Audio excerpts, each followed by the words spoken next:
I'm live. Finishing Black Dynamite.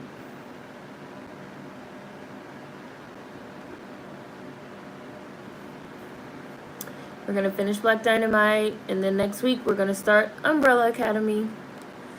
Whoops. Hello. I was just watching the SpaceX Dragon thing. Splashdown. Was anybody else watching that? Hi. Happy Sunday. Hi, Nicole. Hi, Cho. Hi, Alex. Hi, Mel. Hi, Jules. Hi, Naomi, I see you. The boy in blue. Kayla, hi. Hi, J Malik. Did any of you guys see that? Hi, Alexia. Hi, Kiori. Hi. Hi, Kakashi, Cowboy. Oh. That's what you were watching? Hi, Kenneth. I was watching Uncut Gems. Gonna watch Moesha later on Netflix. Oh, you were watching Attack on Titan? Nobody was watching the Dragon SpaceX thing coming back down? I don't know why it was called Dragon, because Elon Musk named it, but I was just watching that. It was pretty interesting. I was like, man, I hope they don't explode and burn up like they would if this was a movie. But everything went according to plan. Hi, Ayaba. Hi, Elo. Hi, Tiara. You've been binging Moesha? I've been binging Moesha since yesterday. Hi, Tarot student. Hi, Kimberly Frazier. Did anyone else see they're supposed to bring One-on-One and the Parkers to Netflix? They're bringing all those UPN shows to Netflix. The Parkers, One-on-One, Moesha, like all of them. Hi, Shim Jim. Is anyone planning to watch the Black sitcoms going on Netflix? What are your thoughts on Netflix finally adding in more shows? You mean like Black shows? Moesha's on Netflix already. I love the Parkers. Can't wait. Half and half. I'm so happy they're bringing them back. Hi, Alexandra. I don't really think anything about it. I don't know. It's cool. I mean, I've seen all of them. I've seen all those shows like a million times. Because I used to watch all of them when they came on TV. So, like, it's cool that they're going on Netflix. That's cool. But I think for, like, Gen Z, I kind of feel like Gen Z is, like, super hype about this because, like, they've never seen these shows. Maybe that's not true, but that's just how I feel. I feel like there's people that have never seen these shows, so they're, like, super hype because they're, like, finally having the opportunity to watch them. I've literally seen, like, every episode of Moesha, like, 5,000 times. Like, seriously. Because when I was younger, I used to come home from school, and I used to watch all these shows on UPN, like, and on the WB. So I used to come home literally every single day after school, and I used to watch, like, Sister, like, on repeat. Moesha on repeat. The Parkers on repeat. The Steve Harvey Show on repeat. Smart Guy on repeat. Like, I used to watch all these shows on repeat every single day. So, it's funny. I'm happy to see people, like, so excited because they've never seen it before. They're excited, you know, and they can finally make, like, their cute little, like, gifts of it and stuff. So, yeah, Girlfriends, like, all those shows. So, but I don't think I have, like, the same level of, like, like, hype for it. It's cool, though. It's cute. I actually never got into Everybody Hates Chris. And isn't Terry Crews, like, one of the leads on there? And he's, like, super cooning now, which is kind of funny. I'm so excited for Half and Half. Strong Black Lead, which is a sector of Netflix management team run by a Black woman, is the one who made the decision to bring back all these Black sitcoms on Netflix. I hope she gets a promotion. Netflix hasn't had this much buzz in forever. I feel like they should have been on a black streaming platform, which does exist, said Ayaba. Yeah, like, I also kind of feel like, I mean, I think it's fine that it's on Netflix, but at the same time, like, I used to watch Bounce, like, all the time. I mean, I still watch it now, but I remember when Bounce, like, first started, and you couldn't even watch it on regular TV. You had to have, like, an antenna. So I bought a digital antenna. I, like, stuck it to the window so that I could, like, get the channel. And Bounce used to show, like, a lot of these shows. That was the only place I could watch rock. It was literally the only place I could watch rock. Like, they're, like, you know, I feel like people are excited because it's on Netflix, which means, like, the accessibility is higher. But there's also ways you could have been watching some of these shows if you really wanted to. And you could have been supporting, like, more black-owned platforms.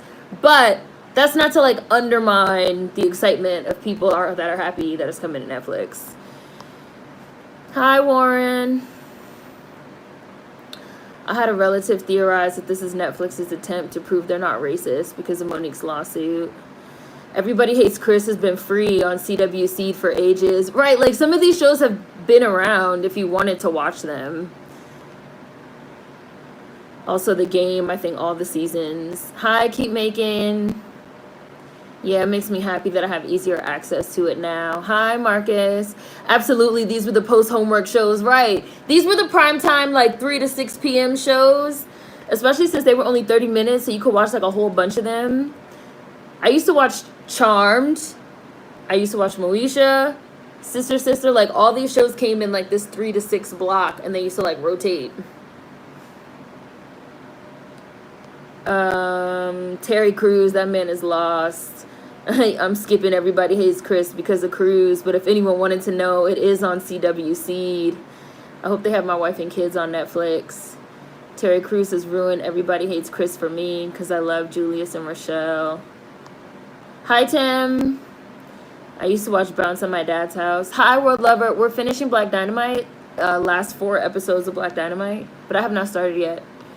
I loved Rock. No, today is not Umbrella Academy Season 2. It's the last 4 episodes of Black Dynamite today. Umbrella Academy is next week. People mad because they couldn't get Martin and Fresh Prince, even though those rights would be, like, impossible to obtain. Fresh Prince is on HBO Max. Right? I'm 1,000% sure that it is. But, like, Fresh Prince is on HBO Max. Sisters going on too. I'm mad excited. These black actors are probably getting a huge payout from the royalties of it now, being on a huge platform like Netflix. That makes me happy at least. I'm pretty sure they're getting a payout because I've seen a lot of them, like, posting about it. Like, Tia had, like, posted something about it on Instagram. Like, I'm sure they're getting a little something. Like, they're getting broke off. Hi, Ori. It does feel like Netflix is capitalizing off of the new pro-black wave. Brianna and Arnaz for life. FLEX. Flex. That's what I always think. Flex. Right. Jamie Foxx. Oh my gosh. I've seen Jamie Foxx still. But, like, a lot of these shows you can still catch on TV. I think this is also a part of it too. You can still catch Jamie Foxx on TV. You can still catch, like, Chappelle's Show on TV. A lot of this stuff you can still catch Martin. But, like, people don't watch regular TV anymore. I still watch regular TV. Like, they just had a fucking Dave Chappelle and Jamie Foxx marathon on Comedy Central, like, the other day. But people don't watch TV anymore. They want it on a streaming service. It's really interesting how, like, streaming has become, like, the standard. It's really interesting. I'm excited. I'm binge watching all the seasons. I'm also not a binge watcher. I'm not super into binge watching. I saw some people complaining about P-Valley because I guess they only release 1 episode a week. And somebody was like, I'm not going to watch. I'm just going to, like, wait till the end so I can watch it all. Like, damn, like, y'all really can't just watch it once a week? Like, it comes Wednesday nights. Like, that's the show. Like, god damn. But streaming has really changed people's, like, habits, TV watching habits. I guess I had too much TV time before streaming came along. I can't change my habits. Fresh Prince is on Netflix now. Hi, Vanity. Yeah, HBO owns it, so I don't know why people were mad. If Fresh Prince is already on HBO Max, it's not going to come to Netflix. Has no one told Terry Crews that shutting the fuck up is free? Folks don't watch TV anymore. Maybe that's one of the reasons Tamara left the reel. She knew her bag was secured. Like with this Netflix deal, maybe. I wish the Black American streaming platforms really could have done this. Quelly TV is Black-owned streaming that I like a lot. A lot of people are capitalizing off the pro-Black wave, and I'm tired. I'm old school. I want Amen reruns. That theme song slaps. There's also this other channel. There's like so many channels you can get if you do have like a digital antenna, or if you have like random public television channels, which I watch. There's like another channel, I think it's called like Retro or something, where they show like all the old shows. So they show like the Jeffersons, like the 60s and the 70s era shows. Like you could find some of these shows on TV for free, but people don't watch TV anymore. Martin is on 12 hours a day, it feels like. They play Fresh Prince all the time on CBS and on Nickelodeon and Nick at Night. Yeah, like they show a lot of stuff on CBS too. I think it's great for other people to see it and hype it up, but I agree, I miss live TV. Catching something on TV is a good-ass feeling. Tim said, I watch Fresh Prince all the time on regular TV. Yeah, like it comes on, Tim. But people want it on Netflix so they could watch all of the seasons all at once in 23 hours.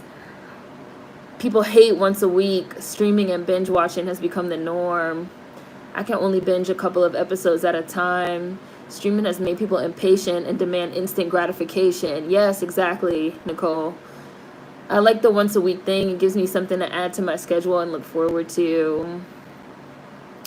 Netflix could pay all these Black people, but wouldn't give Michaela Cole a copy percentage of chewing gum. I only watch TV at my parents' house when I visit the Bronx because I don't have cable and I'm not paying for it. It's too expensive. Martin also plays all the time on TV too. Once a week has plagued Titans on TV Universe and all those shows too. And I like it. Like I'm watching season 2 of Doom Patrol right now, and I like that it's once a week. Like I think I prefer to consume my TV that way. I hate binge watching. I love the culture of the conversations and anticipation leading from one episode a week to the next. Warren. Martin, Fresh Prince, and the Parkers all come on BET. Living Single comes on TV1. Right, Beverly. But then people will be like, I want to watch Living Single. I can't watch it anywhere. And people will be like, you can watch it. I know that they have a lot of the episodes of Martin on YouTube also. I've watched like a bunch of them on YouTube. I've been rewatching Living Single on Hulu and Smart Guy on Disney Plus for a minute. I do watch Martin on regular cable. Sister Sister is going to Netflix. I can't binge anymore. It ruins my enjoyment of shows. And then I don't remember most of what's happening. Right, now that's what I was going to say, Elo. The reason why I can't binge watch TV, and the reason why I don't really like binge watching, is because I feel like you need time. And you guys know this is how I feel even about my reviews. Like I try to take time. It was so hard for me doing like weekly reviews for Watchmen. I had to like really like concentrate because you need time to sort of like absorb what you just watched and like think about some of the theories. Now some people do go overboard with like the theories and stuff, but I feel like you need time. And when you're binging, a lot of the times you might not even remember what the fuck you just watched. If I'm gonna watch more than one episode of something at a time, I'll normally go back and I will watch parts of the episode I just watched so I know I'll remember them before I move on. I can't binge anymore. It ruins my enjoyment of shows, and then I don't remember most of what's happening in them because I don't have time to absorb the content, so I don't binge, and it's better that way to enjoy them. Bounce TV. Sister Sister is going to Netflix. Being a binge watcher means that I have no time to read anymore. I need to rethink this behavior. Oh, I didn't know that. Did y'all know there was a Good Time spinoff of Penny and Thelma that was canceled after one season? I didn't know that. Moesha still comes on TV all the time. Hi, Justin. People also hate ads. I don't mind Hulu and ads and other things because it's like commercials. I don't get the hate. People are just no longer used to them. They want instant gratification. I don't mind commercials because like some commercials you like, some commercials are funny. Like I love the fucking HOA commercial with Cynthia. I see you've met Cynthia. I don't mind commercials. They want it on streaming so they can watch it when they want instead of when TV puts it on. I went to my grandparents' house, haven't had cable in like 5 years, and just the sheer amount of commercials had me losing my mind. Yeah, like I've never not, like, I don't have regular cable, but I have I pay extra to get the basic channels and like the public television channels like through the internet because I have a smart TV, so it's just like an app that I downloaded. It's like $10, and I have like all the public television channels and like the basic cable channels. So I have like Freeform, and stuff like that, and it's just enough. It's just enough for me. In addition to like I have Netflix. So I can like go through, I can like see what's on Freeform, I can see what's on Sci-fi, I can see what's on TBS, those channels, and I catch shit all the time on there. And I've always had something like that, so I've never really gotten out of the habit of watching commercials. Hulu pisses me off because you have to pay for Hulu and yet they still show ads. So what am I paying for? Like, I just can't deal with Hulu. Doom Patrol gives me something to look forward to every week. Same with I May Destroy You. I'm going to start Black Dynamite in a second. Do you think this is a part of the capitalizing off 90s nostalgia and trying to bring back old shows because our current black sitcoms are bad? Yes, I also think that's a part of it too, Jules. Absolutely. I could binge or do once a week. I used to love binge watching when I was younger, but I don't even watch TV anymore, really. Just YouTube.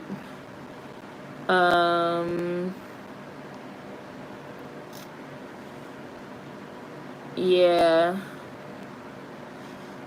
Deshauna Spencer, the owner of Quelly TV, is a black American, but did nobody want to give her the rights to these shows?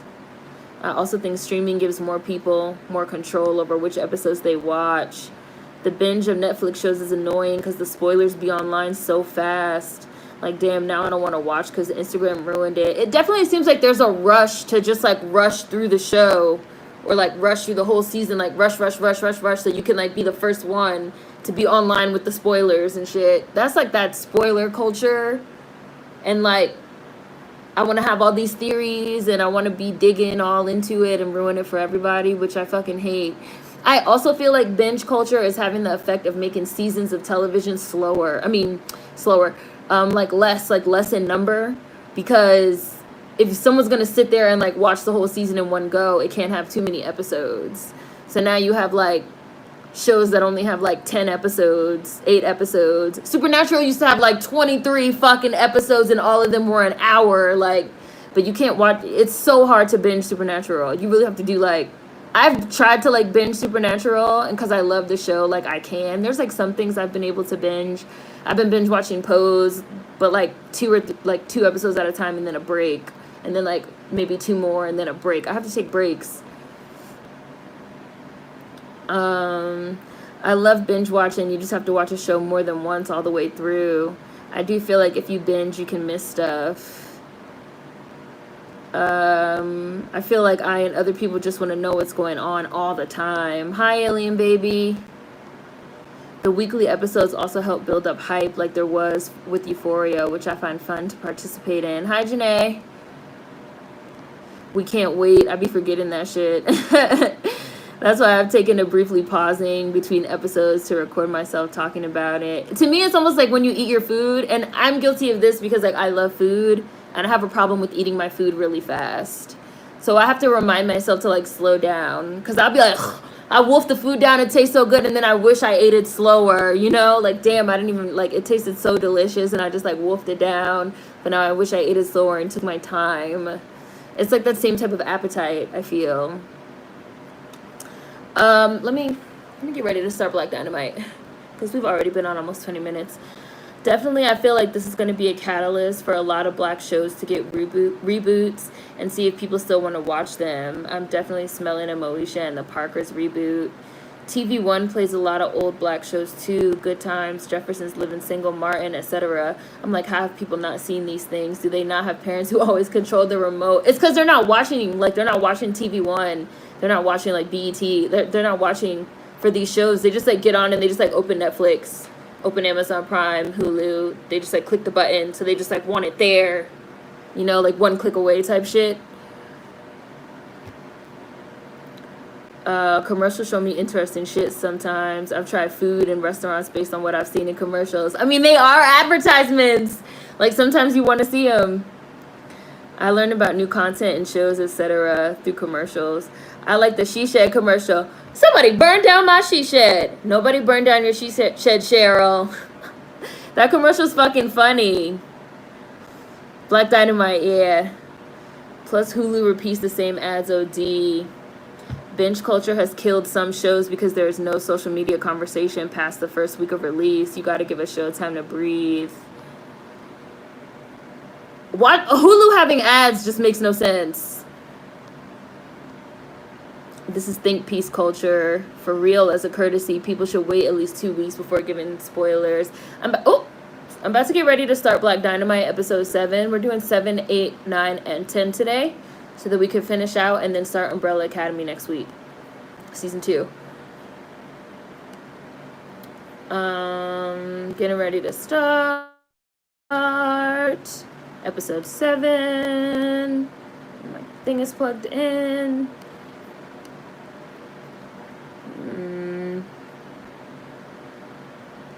I don't have any sound. There we go. Play. They're at the beach. Oh, this is looking like Michiko Ihachin up in here.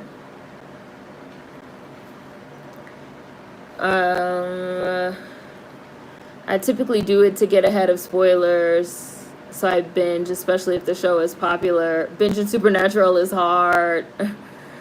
Honestly, seasons are pretty much standard at 8 episodes in 2020, especially HBO. Why is he a face in the toilet? You guys know I never watched any James Bond movies. Oh, I think I said. And I've finally been, like, watching them. I didn't realize how highly stylized they were. Why have me come here? He's about to pee on his face. I like it, Vanity. I stopped watching Supernatural because of college. And then the first year after graduation, I started to binge and had to take a break. We've had Hulu, Netflix, and Amazon Prime since 2015-ish, but only recently started watching Amazon Prime shows. I feel like Amazon Prime has better movies that feel more cinematic, and we pop popcorn. I'm up to episode 5 or 6 of season 2 of Pose. I'm not sure, though. So, no spoilers. Let's not discuss it. I mean, I'm definitely all the way through season 1. I binge watched all 5 seasons of The Wire. Your bitch chose me. Now, we can handle this like we got some class, or we could do some gangster shit. It's whatever you want. I eat fast, too. Tubi also has some great black movies. Why are there so many James Bonds? There can only be one? What is this, Highlander?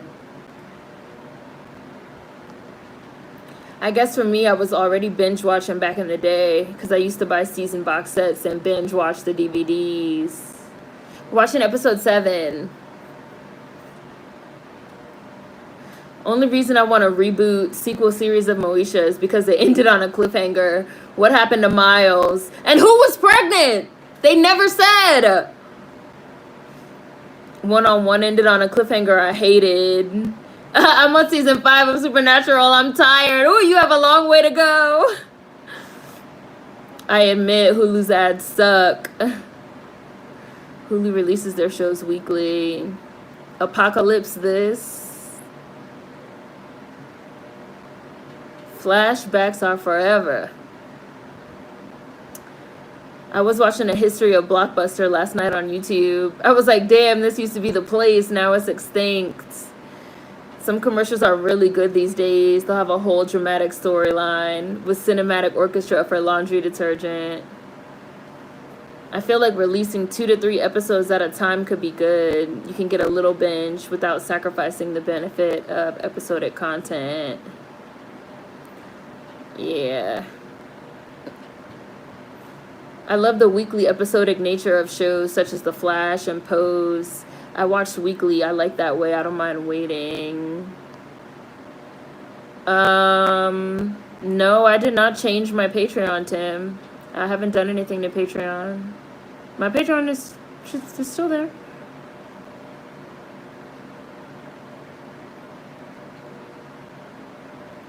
Oh, they're talking about David Carradine.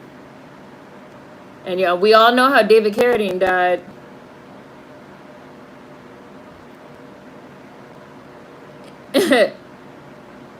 Ew.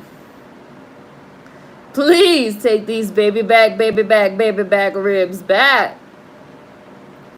The last episode of season 1 of Pose had me in tears. Hi, Deb the Wise. I had a friend that just finished binge watching One Piece, which has like 1,000 episodes. How do you binge watch One Piece? How long did that take? Little Orphan Penny? They bugging. I gave up on One Piece back in college. Weekly builds more anticipation. Do I already have something in mind for next Beast Bake? Next Beast Bake is Umbrella Academy Season 2. We already watched Season 1 for Beast Bake, so we're going to do Season 2. Because it just came out. Hi, Cherry Man Gaming. Hi. Hi, Camp. One Piece is impossible to binge. Time check. I'm on episode 7. I'm at 5 minutes and 12 seconds. Something about that. Something like that. He just kicked the shit out of the CIA dude with a fucking eye patch on. But never your kung fu. There's also a whole economy behind episodic content. Episodic ads, weekly YouTube breakdowns, Twitter hashtags, think pieces, etc.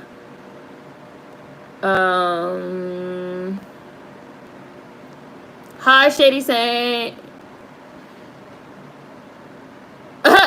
The fighting, the jungle, the guns. It was like a dream. Damn. She kicked him right in the balls. There's a One Piece video game as well. I think on PS4 and Nintendo Switch. What? Ew. You've been in the hotel room Carradine died in? That just made me think of sex ghosts. Was there a sex ghost in there? Is anyone watching Doom Patrol right now? Or is that just me? I really like fucking Doom Patrol. Oh, you didn't know how Carradine died? Did you just Google it? Did you just Google it? Oh my goodness. Ew. I have like a weird aversion to like intestines. It takes a whole semester to binge watch One Piece back to back. I don't know how long it took him, but I do know he has inspired me. Wow, Teddy. I'm late. Didn't know how Carradine died. Yowza. Doom Patrol sex ghosts. The fuck is a sex ghost? It's exactly what it sounds like. Especially for somebody like David Carradine who died having sex. Talk about somebody went to the hotel room that he died in. That just makes me think of like a David Carradine sex ghost having sex, being erotically asphyxiated for all eternity in that hotel room as a sex ghost. What a way to go. Why does this dude have an eye patch on?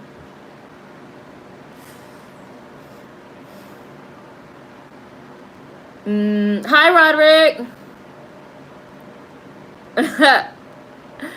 I don't have HBO Max. I need to watch Doom Patrol. Heard good things. I don't have HBO Max either. They still have it on the DC streaming site for right now, which I do have. Sex Ghost. Young Justice was good to me. Wish they'd continue. Haven't seen Doom Patrol yet. Sounds like something from American Horror Story.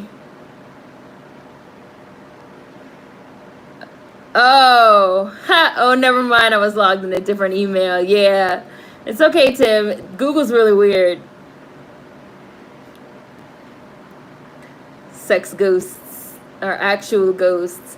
I saw, speaking of watching shit on TV, I saw the all woman Ghostbusters was on the other day, was on TBS. That movie is so bad. They should be ashamed of themselves.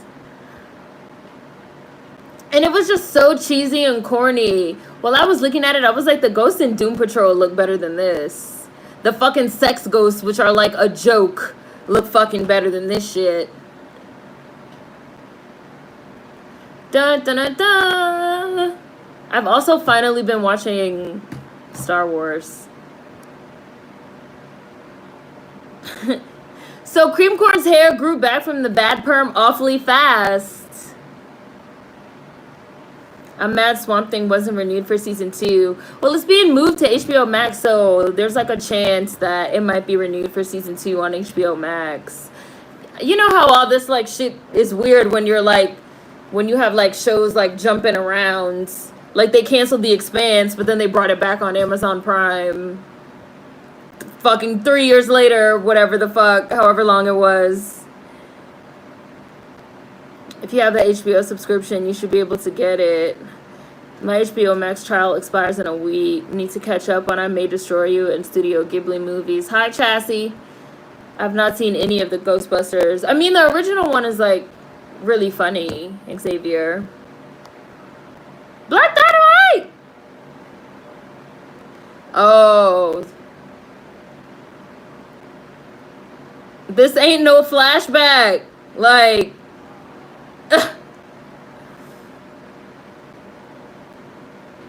yes to watching Star Wars.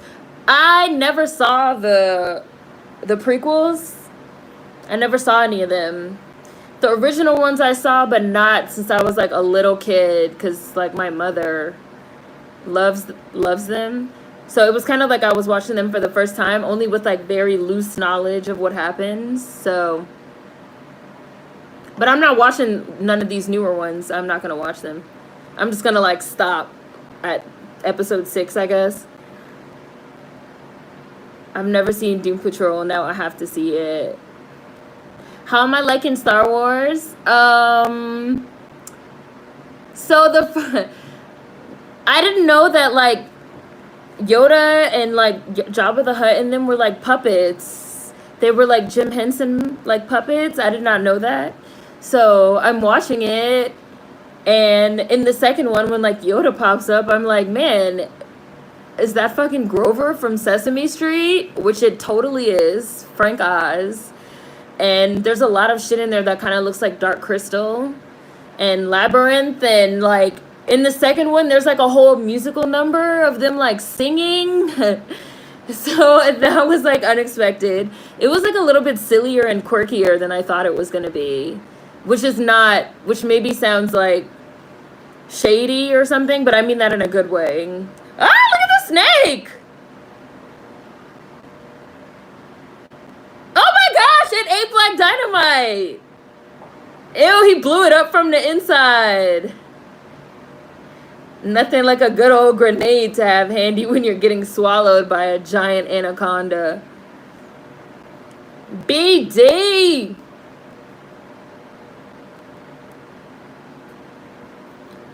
Ew, look at this fucking snake. Oh, that's a good ass wig on Cream Corn's head. Never seen a single Star Wars movie. Young Justice was great, but season 3 was disappointing. I've been trying to get into Star Wars. Do you like it so far? I do like it. I do like it.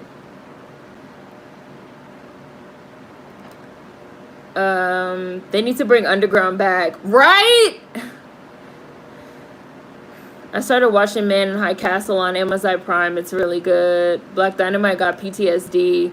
Ghostbusters had a remake. Never heard of her. Oh my gosh, yes, a few years ago. It was like an all-woman reboot thing. Hi, Alexis. They did that with Lucifer too. It was canceled, and now it has 3 new seasons on Netflix. Right, exactly. So, and I read that like there's a possibility that they might do a season 2 of Swamp Thing on HBO Max, because the issues that they had on the DC side was like they were having a lot of production issues and they ran out of money. So now that they're going to be like over on HBO, though, I wonder if they'll bring it back because people loved it. I mean, I'm still gonna watch season 1, but we'll see. They keep trying to make Ghostbusters a family-friendly property. The original wasn't that at all. Comedians cracking adult jokes while hunting ghosts. I've seen a couple Star Wars films and couldn't get into it. I still prefer Star Trek. Like, Star Trek is my jam personally. But I'd say, like, the Star Wars movies are good. They're really good. Like, they're great in cinematic. The direction is awesome. The 70s ones still look amazing, even in 2020. And I like the puppets, and I know that's probably weird, but I like Jim Henson. I'm into the Muppets, so... And I didn't know that. I like the practical effects. There's a lot that I like about. I've been enjoying. I like the storyline. I like how it starts in the middle. I've been liking it. Dynamite! I appreciated Hayden as Anakin. Most hated him. I've only seen the first one. I've only seen the first one of the prequels. So I still have 2 more to watch. And I don't really know anything that happens.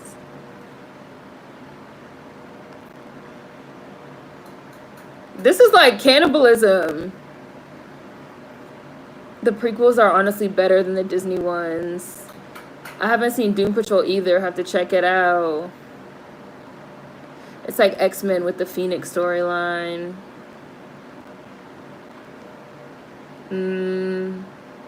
Star Wars, I think it's aged better than folks thought it would.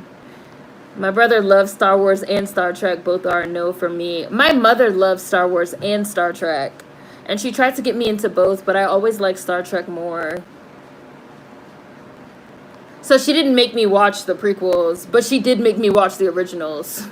She was like, you watching these? But it was when I was a kid, so I really didn't remember shit. And I never watched it again until I'm watching them now as an adult. I haven't seen it, Kayla. I'm not really interested.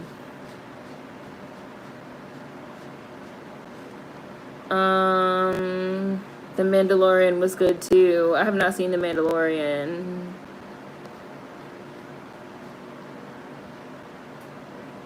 Am I saying that I've never seen the original Star Wars movies? I saw them as a kid. I'm rewatching them now as a grown-up. I really didn't remember shit about them. The prequels I've never seen, no. I saw The Force Awakens, started to see Rogue One and got bored. Haven't seen the prequel Star Wars movies or newest movies since. I kind of feel like Star Wars is Mr. T. I kind of feel like Star Wars is aggressively like marketed towards like boys and men. I'm glad they saved Lucifer. Fox and other channels are detached from their audience. They cancel good shows and wonder why they can't compete with streaming.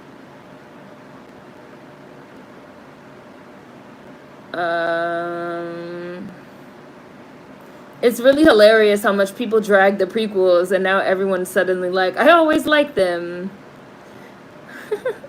Raised by a black nerd, so Star Trek and Star Wars were standard growing up. Right, Chassis. I love Star Trek. Yes, Black Dynamite is so unhinged right now, Nicole.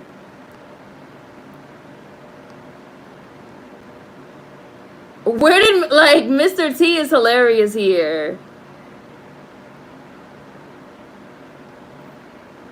Hi, Jaren.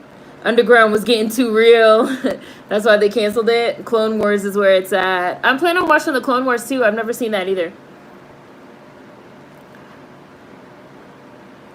The story for Star Wars is great. I haven't watched all the new ones yet. Been meaning to watch Clone Wars.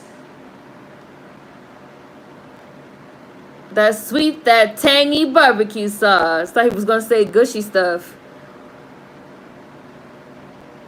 This is really some cannibalism shit. I grew up in a Star Trek household, so I'm biased towards them.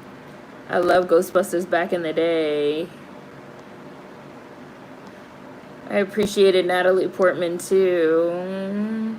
Voyager. Oh, you're talking about Star Trek? I became a renewed Star Wars fan in the 90s because of the expanded universe books, but it's no longer canon. I mean, I feel like most people are considering all that stuff canon. This is just how I feel.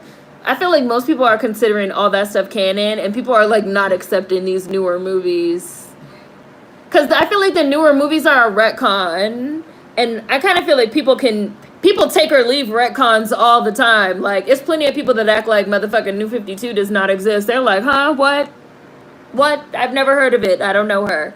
So, I feel like retcons, you can take them or leave them. Star Trek is cool. My mom is into them.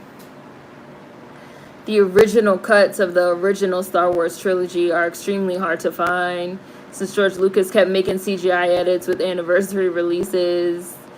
Well, my mother saw the original in the theater, so that's the one she loved, I guess.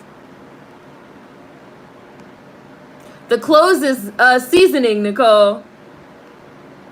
The Star Wars original trilogy has aged amazingly. I watched it for the first time ever, and the effects and visuals are solid. Yeah, it doesn't look like, aluminum foil.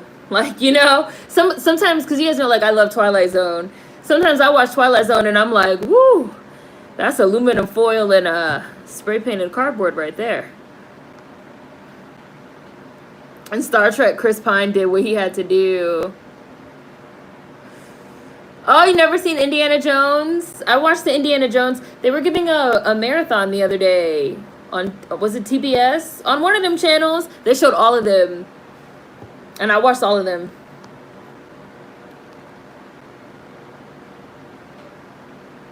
He's talking about Parliament. Clone Wars had like 8 seasons. I'm barely through season 1. Well, Shia LaBeouf in that one Indiana Jones movie was great. Wish they would have kept that up. The Clone Wars is fire. I'm gonna watch it.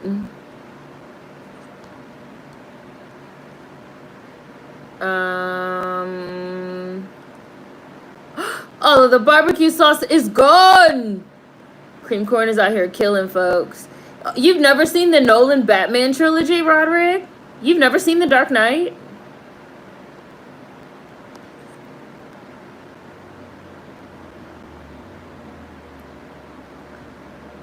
Twilight Zone be keeping me up at night. I can't wait for new Black Mirror episodes. They said they're not coming back for a while.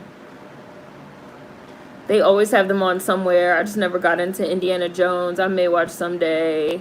Oh, no, I'm talking about the original Twilight Zone. Not the Jordan Peele bastardization of Twilight Zone, which is garbage. But I'm biased, which is why I didn't want to review. People wanted me to like watch it and review, and I'm like, I can't, because I won't be able to do an unbiased. I was like, I know I won't be able to do it unbiased because like there's nothing that's ever going to touch the original Twilight Zone. And I kind of felt a little offended that they even made a new show with Jordan Peele and called it Twilight Zone. Like, they could have called it something else. Like, it's not Twilight Zone. It's not Twilight Zone. So my next episode is episode 8. I mean, it doesn't, where I'm watching it, it doesn't have titles. It just has the number. It says it's episode 8. So I'm going to start it, and then I'll tell you what the title is. So I'm getting ready to start it.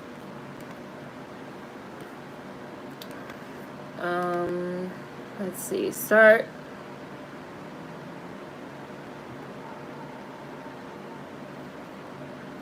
So Dynamite.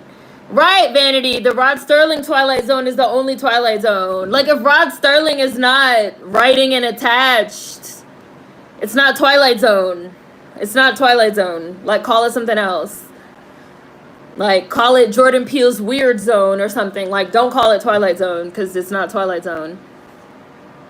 Dynamite! Hi, Leah.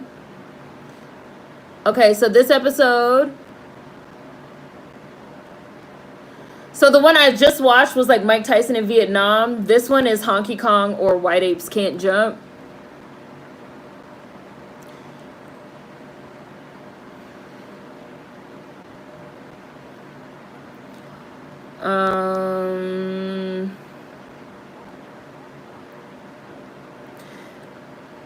I never saw the Star Trek TV shows. I only saw the Chris Pine movie, so I can't compare anything. Oh my god, you've never seen Captain Picard? You need to get on that. You need to get on that.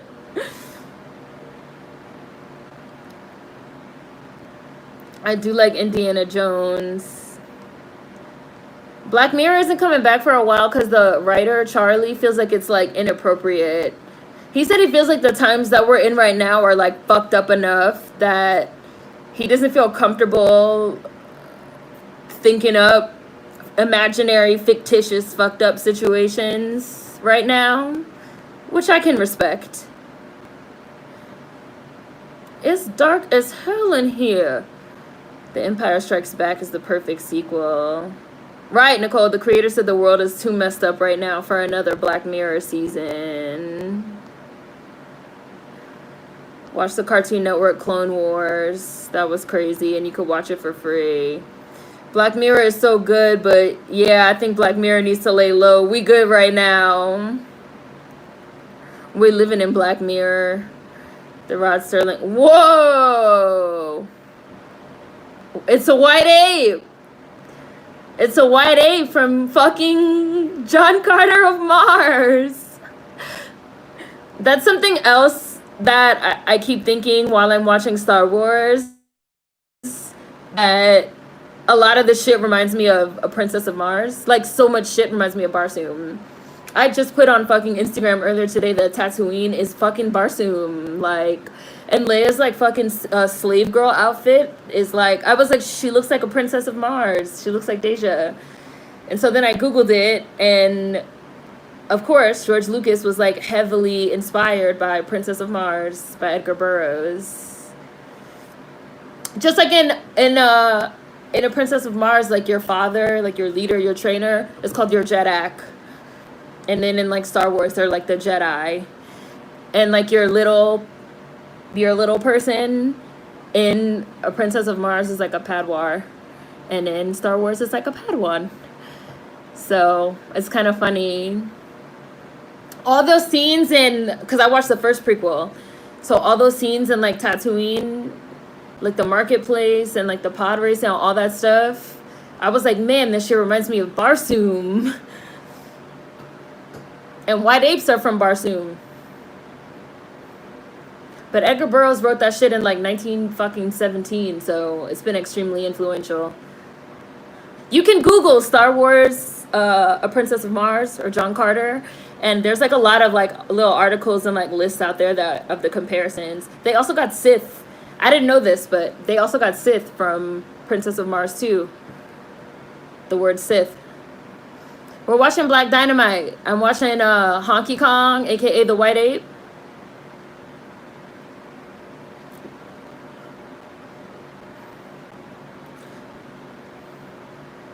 I mean, Princess Leia's like slave outfit was just, I was like, damn, she looks like a Princess of Mars. And with the chain, and also the famous Star Wars poster with his like arm up, that's the cover of A Princess of Mars. It's John Carter and Deja, and John Carter has the sword, and Deja has like the fucking bikini and like the leg out. It's Frank Frazetta. So it's kind of funny. A lot of times I've been watching Star Wars and I've just been like, the Muppets! Ooh! Barsoom! Which I like.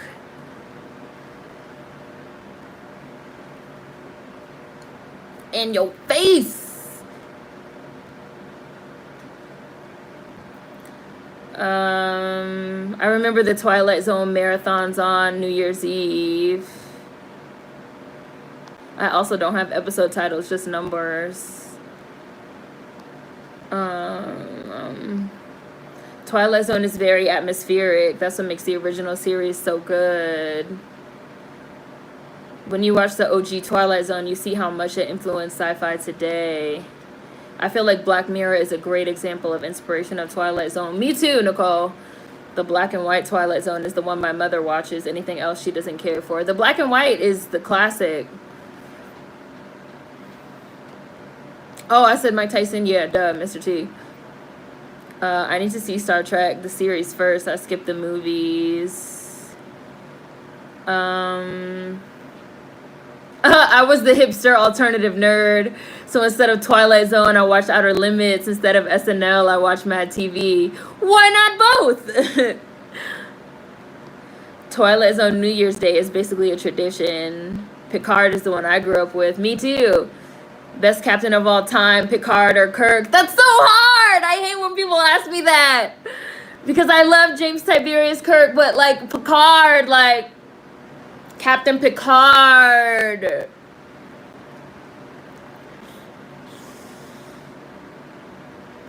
I don't know if anybody's touching Captain Picard. I don't know. I might have to go with Captain Picard. I love James Kirk.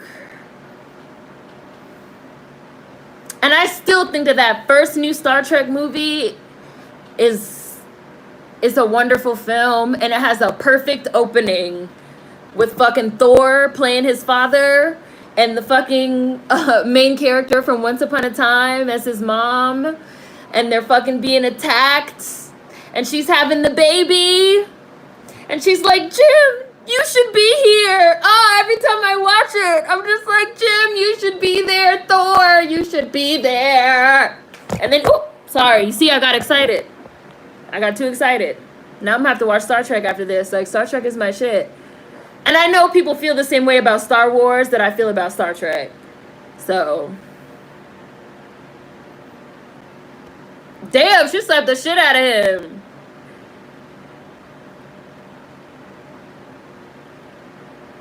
Oh, the white ape is free. Honky Kong.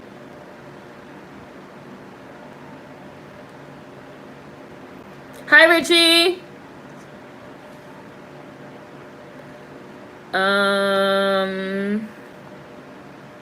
2020 is directed by M. Night Shyamalan.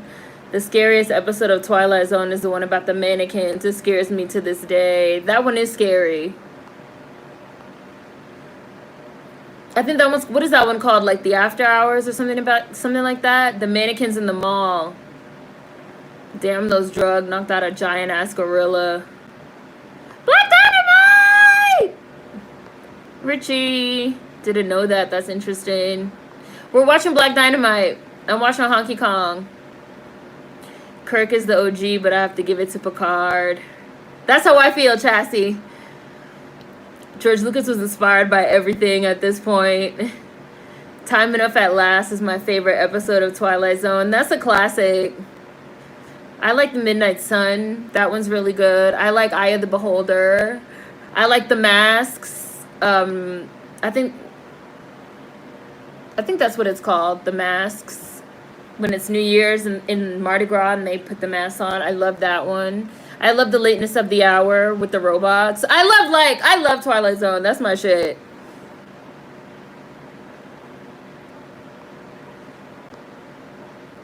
Huh? Huh?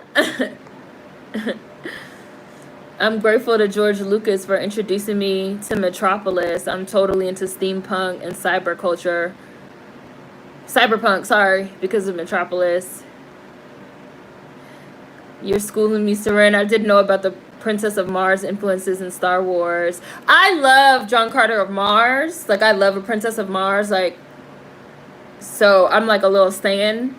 But they're not that popular. They're really hard sci-fi. I think, like, I even feel like the movie that they made a few years ago is underrated because I think it was even still a little too hard sci-fi for the mainstream audience.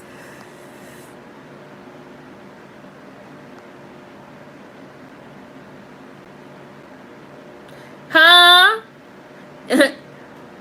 Tuskegee Airmen, you coming in too fast. Just the Flash Gordon sci-fi serials and Kurosawa film influences I knew about for Star Wars. You know, Flash Gordon is also based off of a Princess of Mars. Flash Gordon is based off of John Carter. And Superman is too. Able to leap tall buildings in a single bound. That's John Carter. I remember that Lucas made Star Wars because he couldn't get the rights to make a Flash Gordon adaptation. Dynamite. Flash Gordon and Dune and Eastern philosophies I knew.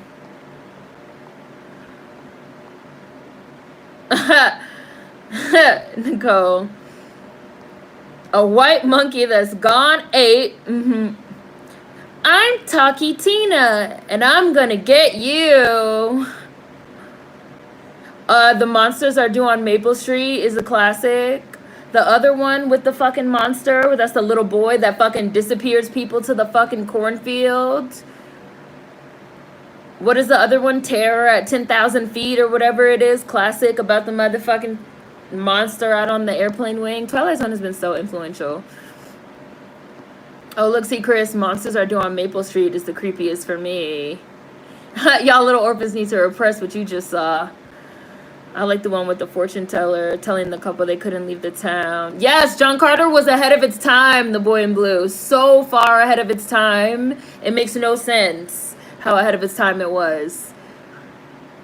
I don't know if Edgar Burroughs saw into a dimension portal or what, but way ahead of its time. Even the stuff that he wrote about, like airships and like all the stuff that he wrote about, we see all of that stuff now in sci-fi, in contemporary sci-fi.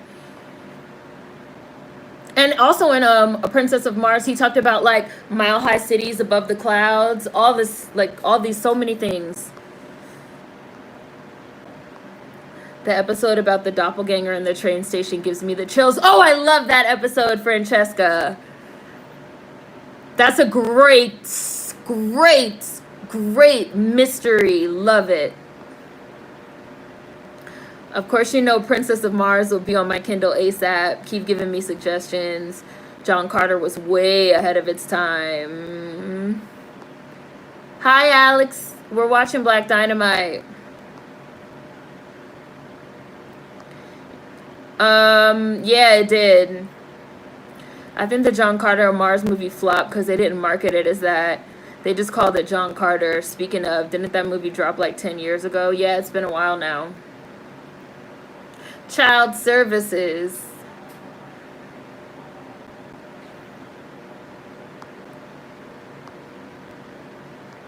It came out in 2012, yeah. I think the movie was great. I think the movie was awesome. It was definitely mismarketed, and I think the movie was ahead of its time too, personally. The episode about the doppelgangers at the train station is what inspired us. Nightmare at 20K feet. A lot of these episodes became imagery in the public subconscious. Yeah, Twilight Zone was like influential on like culture, like mainstream culture, and the way that we think about certain things, like the way that we think about flying and the way that we think about a lot of things. I love that episode too with the doppelganger. Oh my gosh. Honky Kong, this is some 5-star shit here.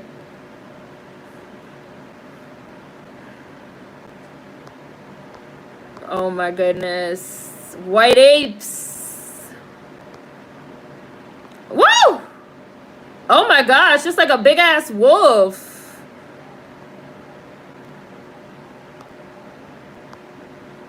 Time check. 1506. 1506. I definitely check for a monster on the wall whenever I fly.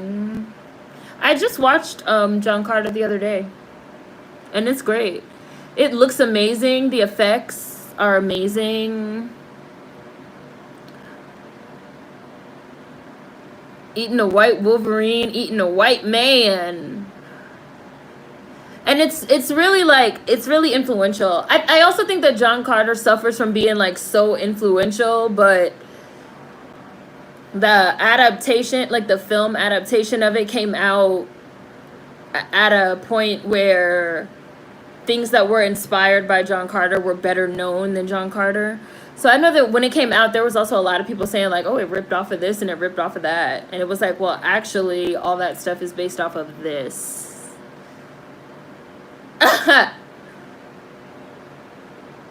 Oh my goodness. Run, cream corn, run.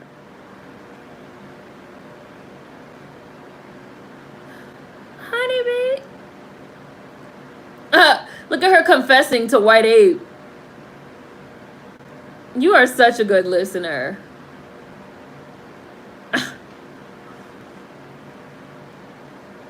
Oh, he put the music on? Oh.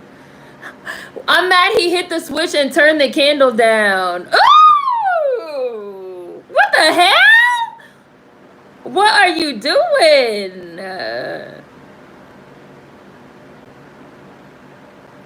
Oh. Oh, she's going off.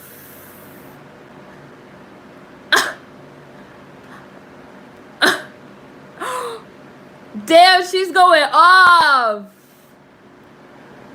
Yikes. I guess I shouldn't have said that.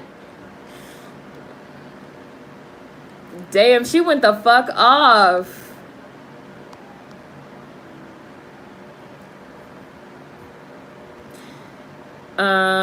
The one where the scary woman kept saying, room for one more, honey, chills. Oh, and somebody said that was the basis for Final Destination. Yes, that episode where the woman keeps having the dream about the woman saying, room for one more, honey, and she's talking about the morgue, and then the fucking airplane explodes. That was the inspiration for Final Destination. So much inspiration comes from Twilight Zone. Room for one more, honey. Have I seen all the Final Destination movies? Not the last couple, but all the ones that were good I've seen. Honeybee's a little too comfortable. I just saw the first one. The first Final Destination? For the first time a year ago. It's freaky in a really great way. Right, Warren. John Carter was so influential that it came off as derivative when the movie finally came out. We had 50 years of Star Wars mainstream appeal at that point. Right, Warren. That's exactly how I feel. I feel like, because people kept calling John Carter, the movie, they kept calling John Carter derivative. They were like, it's derivative of this, it's derivative of that. And like, this is a story that we've seen like so many times before. And it's like, but this is the original story. Like, this is the original story that the dude wrote in 1912. This is the story that all this other shit is based off of. It just took too long for the movie to come out. And even when it did come out, I still think that elements of the movie, like fucking four-arm, fucking green people walking around, was like still too hard sci-fi for a mainstream audience.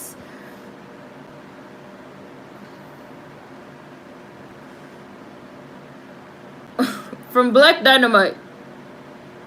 Oh, wow. I'm going to extract all the black from Black Dynamite, so he's going to be White Dynamite. Whoa.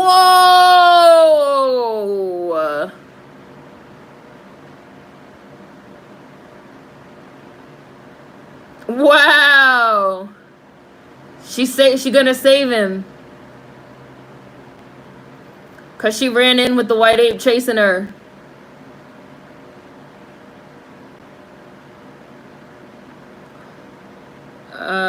35 years. Star Wars won't be 50 until 2027.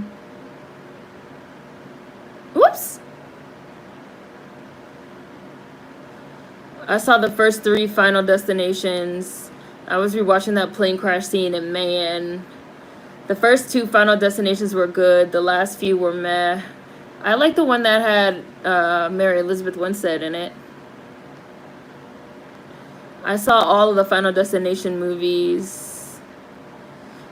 I did see that critique about John Carter. I stopped watching the Final Destination series after the 3rd one because I was getting too anxious. I still love the series. I was also like reading earlier, And I didn't know this, but like Carl Sagan said he was like extremely influenced by Princess of Mars also, and he kept like a huge poster that was like a map of Barsoom outside of his office at like Cornell. Like that shit inspired so many people and influenced so many people.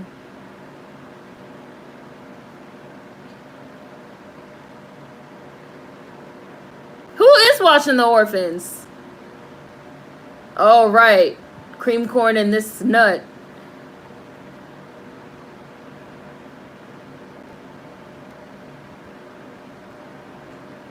Dynamite. Wow, pass, note, facility too small. I stopped watching the Final Destination series. After the third one, I was getting too anxious. Still love the series. After I saw the third, I was scared to get on roller coasters and would have nightmares. And I would never get behind a semi with logs on. I've been on a roller coaster since then, but never a semi. Yeah. Whoa, hold on. What is this? Oh, it's like playing something else. It just went off. Episode 8 just went off, so I'm about to do episode 9. I won't ride behind anything with logs on it either. I won't ride behind anything with anything on it. I'd be like, you're not about to get me, Final Destination truck. Okay, episode 9, which I'll tell you guys the title. I'm about to start it right now. Start. There we go.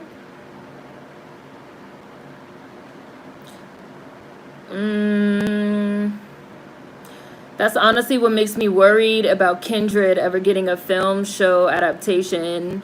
Ignorant ass people are going to say it's a ripoff or black version of Outlander, but the Kindred book was out first. Yeah. Hi, Sasha. Dynamite. I'm always going to tie tanning beds to Final Destination. The Race War. Or Big Black Cannonballs Run. Okay. Final Destination 3, the roller coaster one, is the first one I saw. Same, I hate those trucks with logs. My anxiety goes out of control. Final Destination doesn't give me, like, anxiety, though, per se. It's one of those type of things, especially towards the end. It's one of those type of things almost like Saw. Like, you just watch it to see the more creative ways that they come up with to fucking kill people.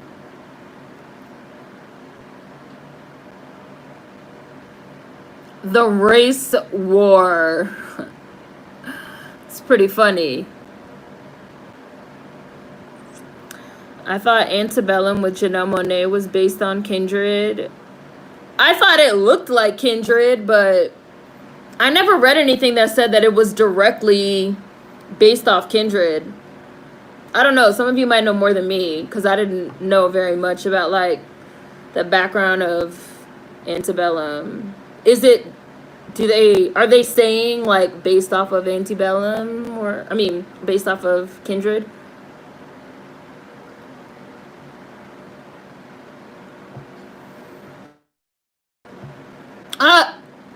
Who has stolen practically everything in this country, including this country. The white man will do whatever it takes to win. I will lie, cheat, and steal my way to get across that finish line.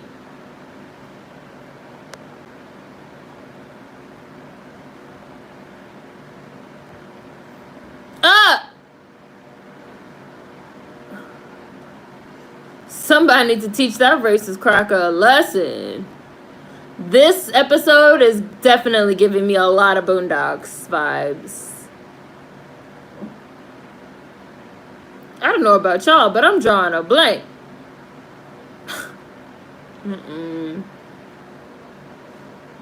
I went to wow. Stevie Wonder.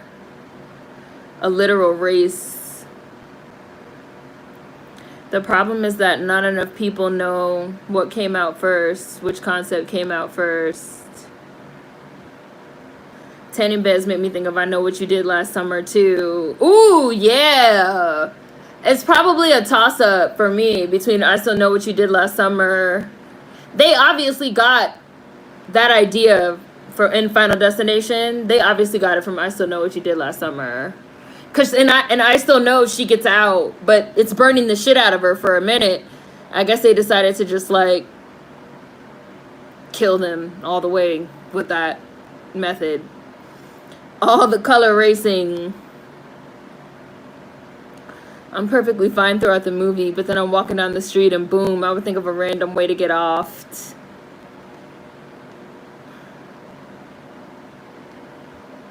Antebellum has no time travel in it, so it is not similar to Kindred. You ain't gonna act like Black Dynamite ain't sitting right here. I've never seen any of the Final Destination movies. I already imagine worst case scenarios in my head. I don't need help. Yeah, the old zip tie.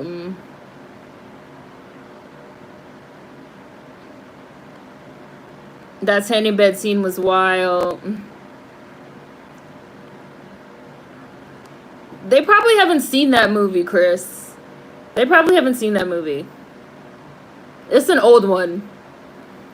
It's older than most of these movies that we're talking about right now. Because it was like young Reese Witherspoon and fucking Marky Mark playing a fucking nut. And really young Alyssa Milano, too. They probably haven't seen it.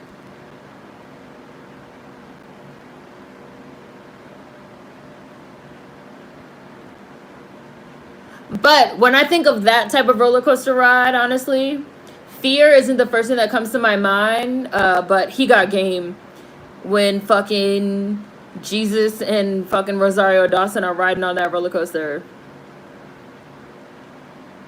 Oh, and her father in Fear is, what's his name from, what's the show? CSI? The dude from CSI is the father? Is her father?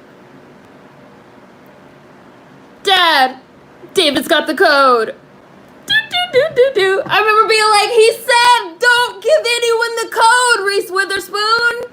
You fucking dumbass. Like, he really fucked her up and fucked up her family. Like, that's what you fucking get. Trying to rebel against your dad. Like, you picked the wrong fucking one. Wow, really? That's not a remake I'm interested in.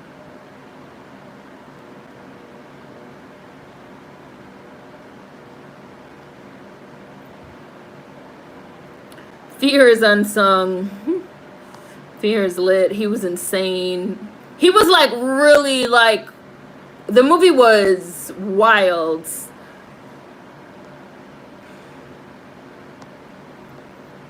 They're remaking Fear with Amanda Steinberg. The new twist is that she's being tormented by her stepmom. I mean, that sounds not like Fear. That sounds like, not Disturbia.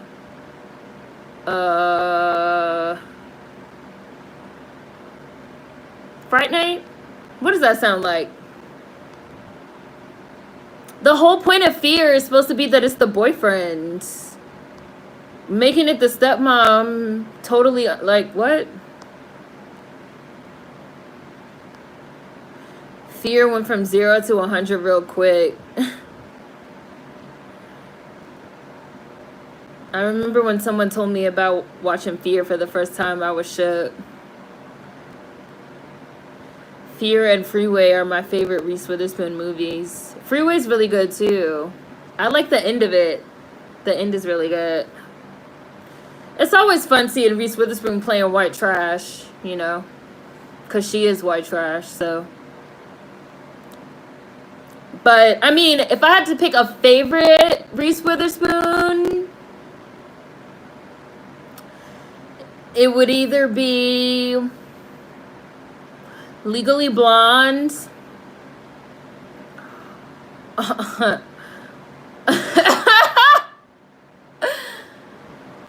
Oh my god. The race war fucking introduction. Is this fucking Uncle Ruckus? Is this the voice that did Uncle Ruckus? It sounds like him. Finally, the greatest of all time. White Americans racist. It sounds like him.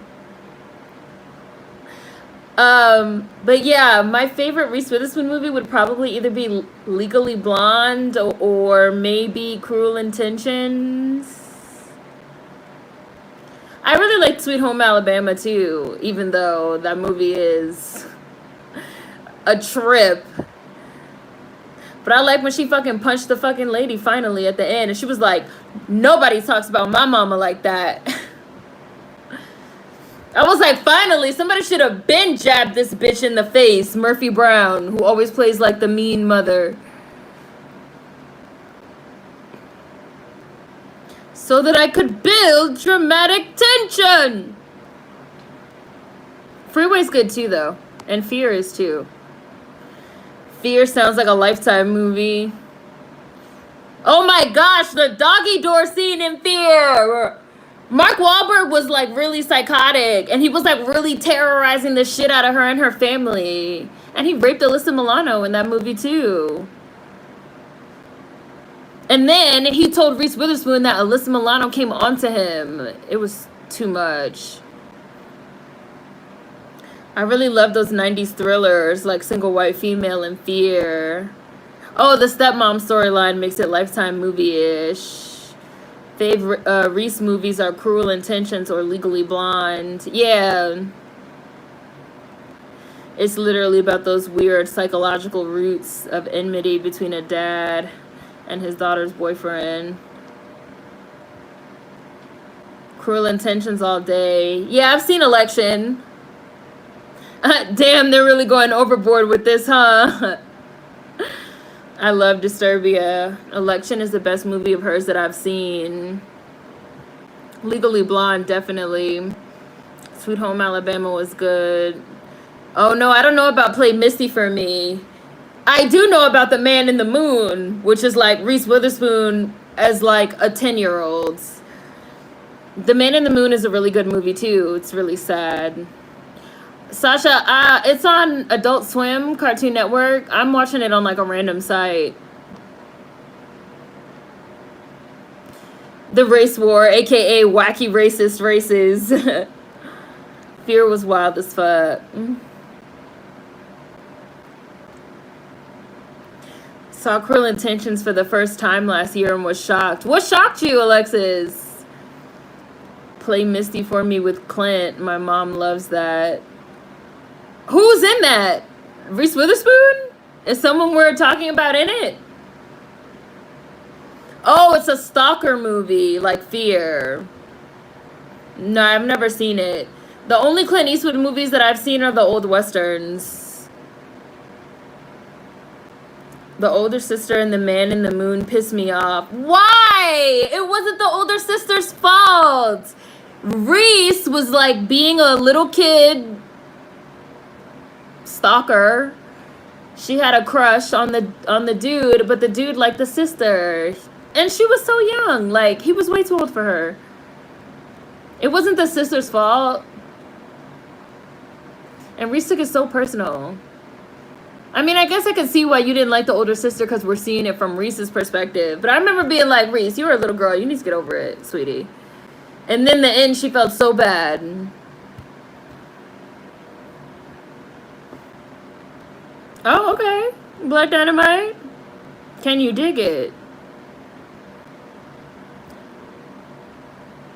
What is happening?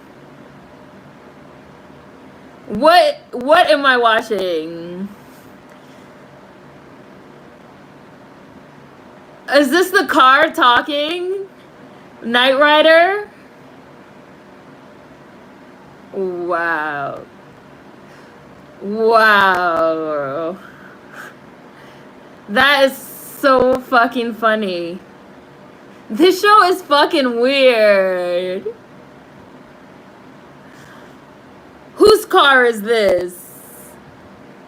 Right, this nigga really about to mechanic fuck this car.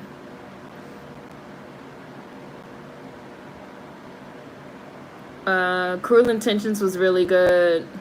Also, when the black man got angry in Cruel Intentions, his exit was glorious. The Faculty is unsung. They need to reimagine it. No, they could leave it alone. It's perfectly fine how it is.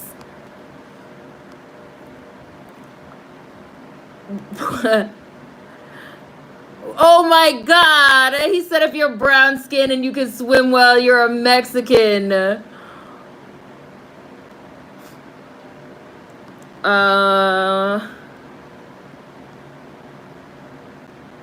Hi, Brooke. He can dig it. I think I heard about this, the mechanic thing. Oh, wow, Pleasantville. Now Pleasantville is up there, too. I totally forgot about Pleasantville, Brooke. Somebody said favorite Reese Witherspoon movie. Pleasantville is up there, too. So Pleasantville, Cruel Intentions, Legally Blonde, Sweet Home Alabama are probably my favorite ones. Pleasantville used to be my movie. Like, I've seen it so many times. I thought it was so interesting. Her and Tobey Maguire. Oh, and Paul Walker, too, was in that one.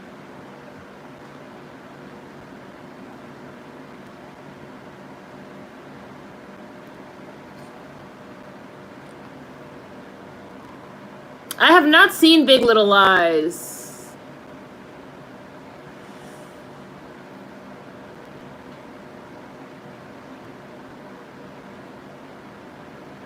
Reese plays the same prissy white woman every time. I don't know.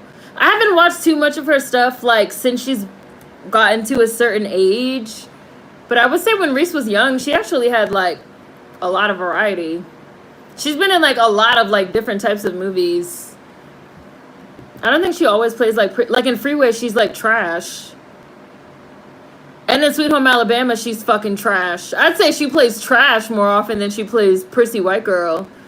And she is white trash, so I don't have no issue with that.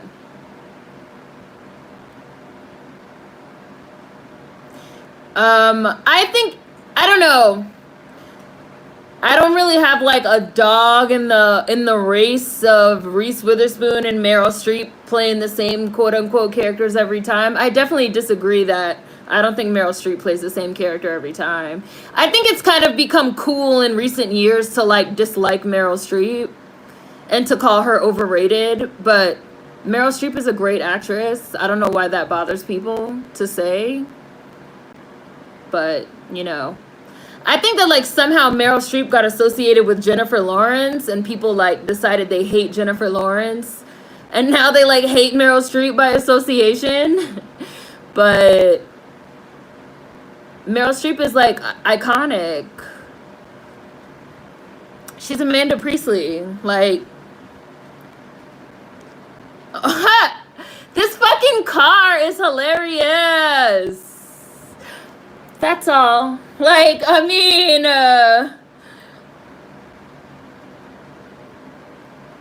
Menthol X.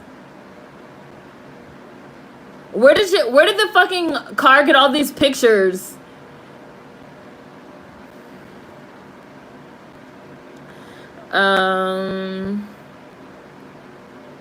Smallpox rise. There's so much happening in this episode, Ori. There's so much.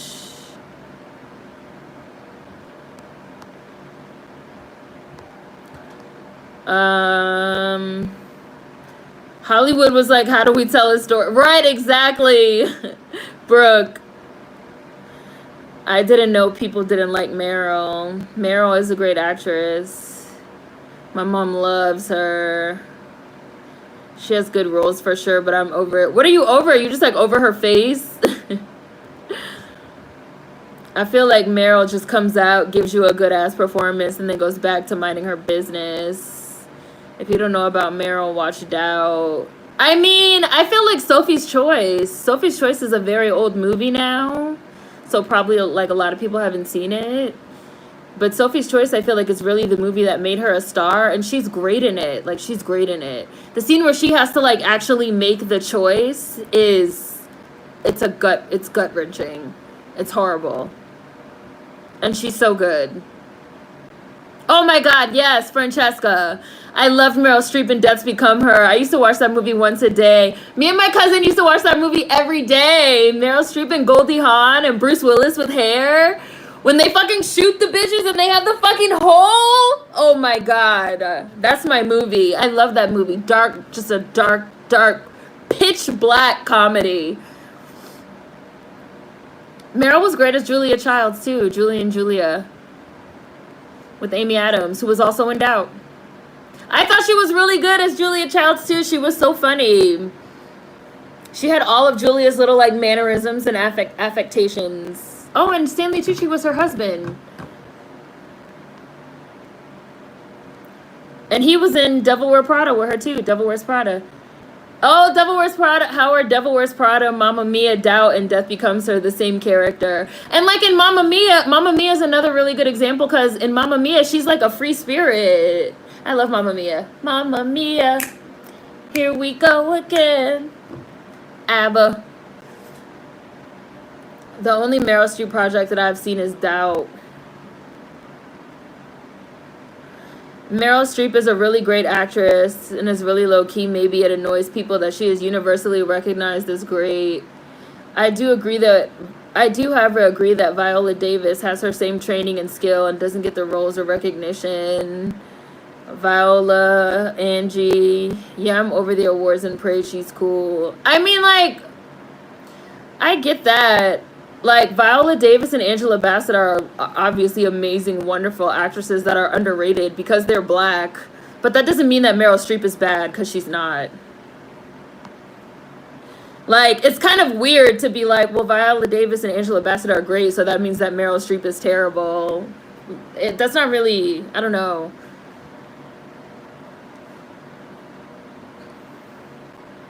Meryl Streep's not a bad actress. I just can't get down with that. I can't agree with that. And I don't think she plays the same role every time either. I just think it's become cool recently to like dislike her and be over her. And I really think it has to do with Jennifer Lawrence, which maybe sounds weird. But I feel like people were calling Jennifer Lawrence like the next Meryl Streep. And they were like throwing all these awards and stuff at Jennifer Lawrence. And I feel like somehow through osmosis that got like associated with Meryl Streep. But Meryl Streep is way more talented than Jennifer Lawrence. Meryl is a talented actress. When her and Goldie fall at the end of that movie, it took me out. They were done. Death Becomes Her was my shit. Jessica Lange, to me, I hope I'm saying that right, has about the same skills as Meryl as well. Yeah, she's excellent. I can see right through you. I have a hole in my stomach, needs to be on a shirt. I'ma eat me some Billy D. Williams Wheaties tonight. Hell no, Black Dynamite would never F a car. Like he just did in Mechanic F that car in front of our eyes like 5 minutes ago. I love Devil Wears Prada. Oh, your connection dropped. Meryl Streep is so much older than Viola Davis, too.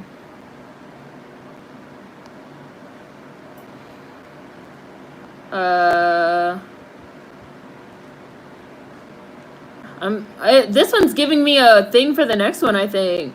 I saw an article saying that people are expressing aversion to Meryl Streep because she receives all the prestigious older white woman roles. Meryl Streep is so much older than Viola Davis, too. We can't then say Meryl sucks. She's talented as fuck. Meryl has this movie with Leonardo DiCaprio, Diane Keaton, and Robert De Niro called Marvin's Room that I really liked when I was a kid. I feel like I'm the only one who's ever seen it. I've seen Marvin's Room. Diane Keaton is Kay and Godfather is great. Diane Keaton is great in most things. And now I don't know how to pronounce this. I hope I pronounce it right. Saoirse? I'm sure that's not it. Ronan can act better than Jennifer to me. I remember that Hollywood sure was trying to pass Miss Katniss off as the next Meryl, and I was just over it. Jessica Lange was the champ of AHS. And isn't Jessica Lange in that movie Hush with James Marsden, Cyclops, and Gwyneth Paltrow? Because she's great in that shit too. That, you want to talk about some psychotic shit? That movie will have you freaking the fuck out. People didn't like Jennifer Lawrence because she really embraced that I'm a normal girl who eats hamburgers personality trait. I just finished episode 9. I'm about to start episode 10.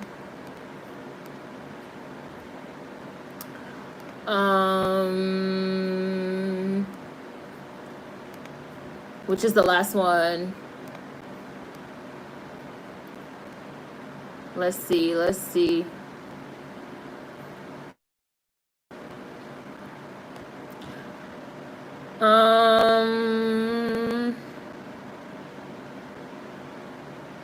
Maybe I'm not watching episode 10.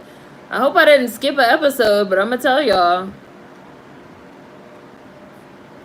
Jennifer Lawrence doesn't have the range and is doing the same thing in all her roles. Y'all, somebody tell me how to say this girl's name. Saoirse Ronan is the white actress of the new generation. What is she, Irish or something? Welsh? I think Meryl Streep is like the Patriots football team. People are just tired of seeing her run the award circuit every year. Well, I mean, I can agree with that, but awards are also trash. But I don't know. I feel like we're going to be seeing a lot of that, like more of that as time goes on, because I feel like people are not taking a chance and doing creative work. So it's like constantly the same faces and the same projects and the same things. Like somebody asked earlier about all the black shows coming on Netflix. Is that because we're in a period of stagnation with creativity? And I said yes. And I feel like it's only going to get worse. Okay, so the episode that came on is That Seed of Curtis, aka father, is just another word for motherfucker. It's paused. I have it paused at a minute 33. That Seed of Curtis, aka father, is just another word for motherfucker. Saoirse?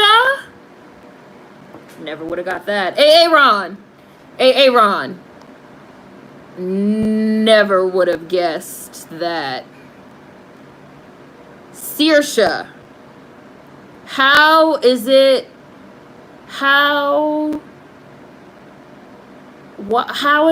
it pronounced that way? Saorise, and it's pronounced Saoirse. Okay, that's episode 10. Okay, so I'm playing. Play. 133. Play.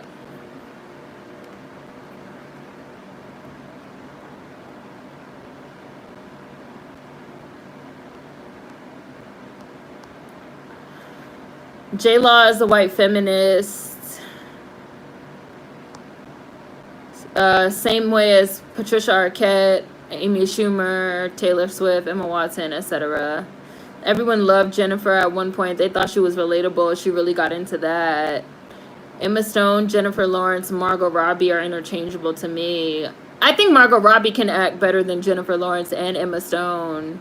But that's almost solely because I really loved her performance in I, Tonya. I thought her performance in I, Tonya was perfection. I think Margot Robbie is more talented than people give her credit on because people think she's like really beautiful. So I think she kind of gets typecast.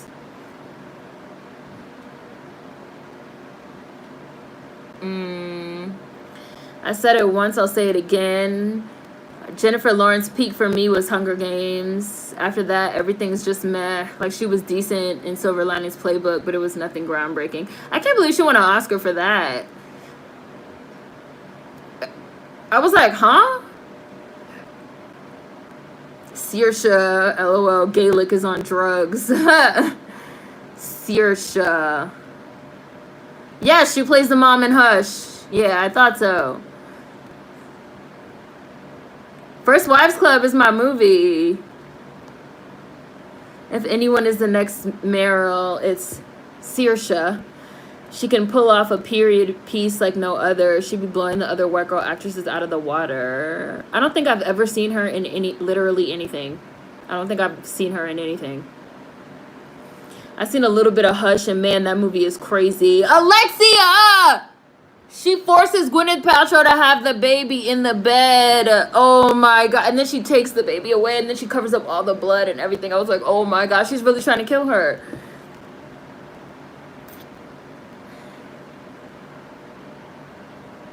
Dynamite. It's really Saoirse. Interesting. I grew up watching a lot of film noirs. Betty Davis, Gregory Peck, James Stewart. Hi, 88 Gifts. Lady Bird wasn't great in general to me.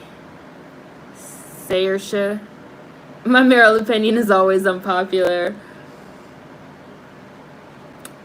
Sophie's Choice just really broke my heart. I loved Hush. It's one of my fave genre of movies. White upper class folks in the suburbs and their crazy messiness. I also like horses, and there was like a horse element. There was like an equestrian element. It was like a, you know, a psychotic ghetto secretariat. We just reunited, and it feels so good. I love that Zendaya was able to break through. Oh, see, and people, it's Zendaya, and I always say Zendaya, like it just comes out that way. Just makes me think of like Draya, Kari. Was able to break through and receive an Emmy nomination. Euphoria is great, and they need fresh blood. Same. I'm confusion. How do you get that pronunciation? Is she European? She's Irish, and it's based off the Gaelic dialect, I believe. Irish names are a mystery to me. She's Irish. Absolutely. Margot Robbie is that girl. She can act. They do sexualize the fuck out of Robbie, but the girl can act. She was great in I, Tonya. I thought I was pronounced like sore arse. What are her movies? I don't think I've seen her in anything. What are her movies?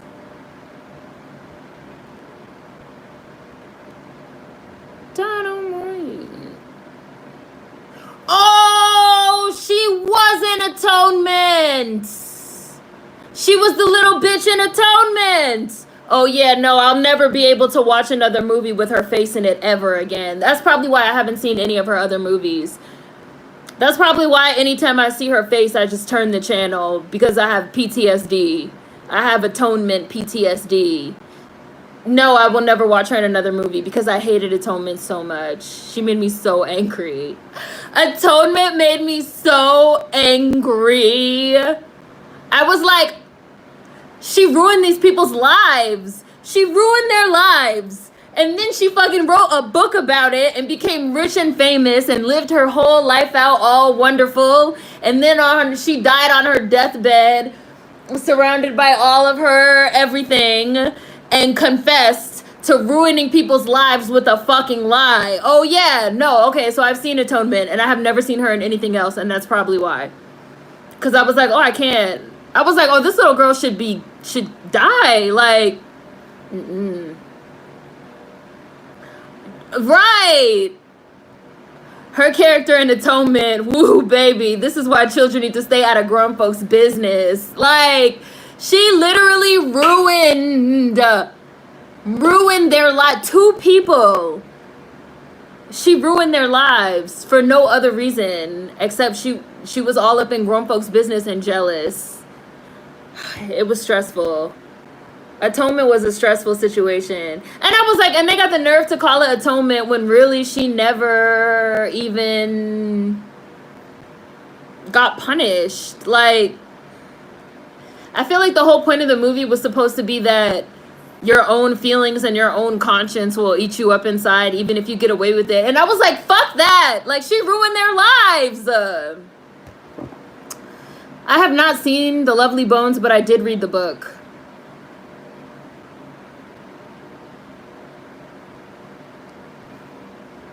But I haven't seen it. You're not giving enough proceeds to God.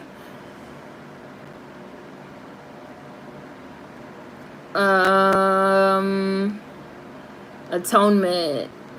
Margot Robbie is really talented. And the fact that she does most of her stunts in her movies too, I couldn't.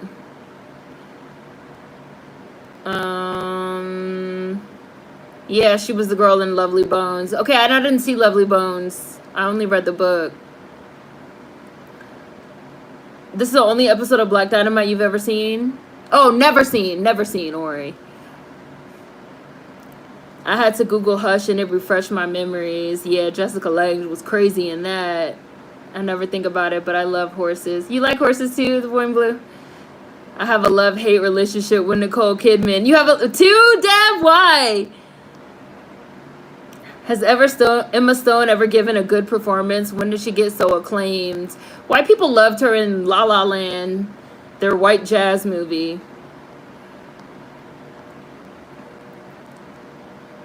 That Oscar given to Jennifer Lawrence was a gift to her because she was the Hollywood darling of the moment.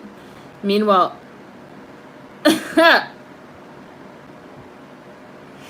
damn, Anne Hathaway got hated on for hers though.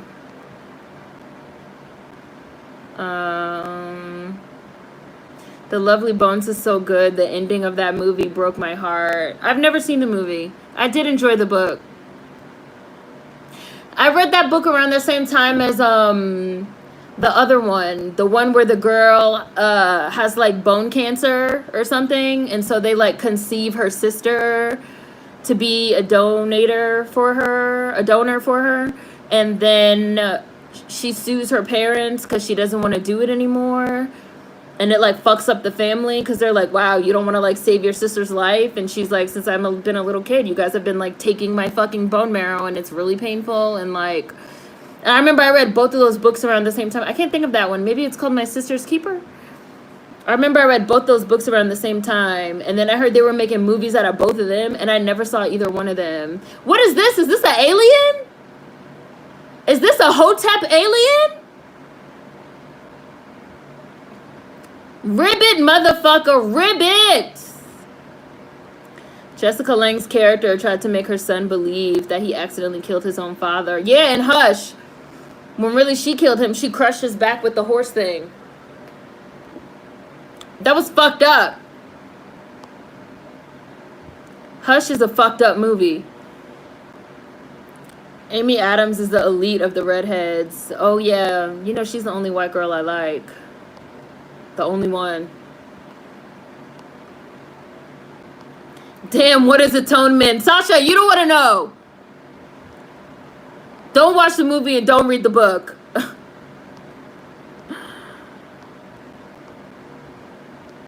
Oh, I didn't see Hannah. Nope, I didn't see Hannah. I know she was in Lady Bird. I didn't see Lady Bird. I think she was in Little Women. I didn't see that. I didn't see any of these. But I did see Atonement. It made me cry my heart out, but she was great in Lovely Bones. Right, Brooke, she never atoned. They called the shit Atonement, and she never atoned. I was waiting for the atonement to occur, and it never occurred. Lovely Bones was so hard to watch for me. Brooklyn is good. Oh, I didn't see Brooklyn either. Brooklyn is good, but her acclaim with Lady Bird is perplexing. It's a misleading title if she didn't atone for shit. Split the seam, my daddy. Why is he fucking naked? Misleading title if she didn't atone for shit. Oh, time check. 12:08. I thought she had the acclaim for Brooklyn, but no, that's Greta. Oh, that was Greta? Bombshell is terrible, though. Didn't see it. Horrible source material. Don't care. Lady Bird wasn't even written well to begin with. Sometimes I can't get with Evil Wins movies. Atonement sounds like the Children's Hour. I hate that movie. A Pimpin' Preacher is so accurate. Nicole Kidman is so hit or miss. Her face be screwed up too much, but she is great in Big Little Lies. Brooklyn was good. Lady Bird was very basic and boring to me. I think the Greta Gerwig hype helped her. Who is the voice of the green thing? I liked Easy A. She was good in that movie. You know, the only thing I can remember from Easy A is fucking, you got a pocket full of sunshine. That's the only thing I remember from that movie. I don't remember anything else. Nothing about the plot, nothing. But I know I've seen it. Because I remember her singing that shit in the shower. But I don't remember anything about it. Easy A was good, if I'm being all the way real. I've never seen La La Land. I mean, I did like Emma Stone in Zombieland. Like, she was likable enough. But they try to act like she's some great dramatic actress, and I don't see that.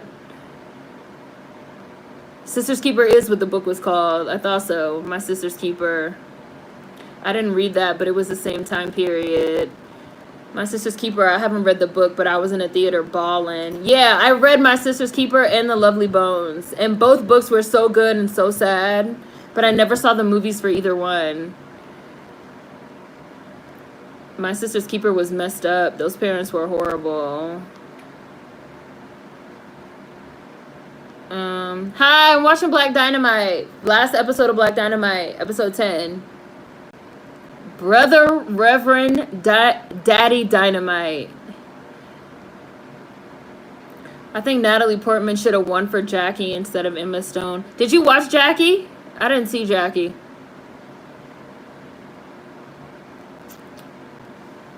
Cameron Diaz is another one I don't care for. I don't really think Cameron Diaz can act, but I do think Cameron Diaz has decent comedic timing. So she can do comedy. But I don't really think she can act, if you guys know what I mean.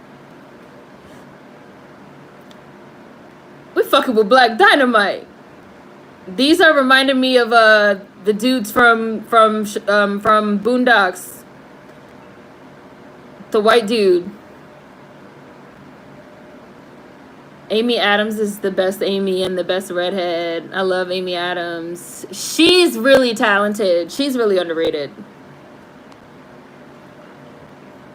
Spider-Man made Emma's decline worse. It was already kind of going down, but then Spider-Man dropped her down even more, and Zombieland did her no favors.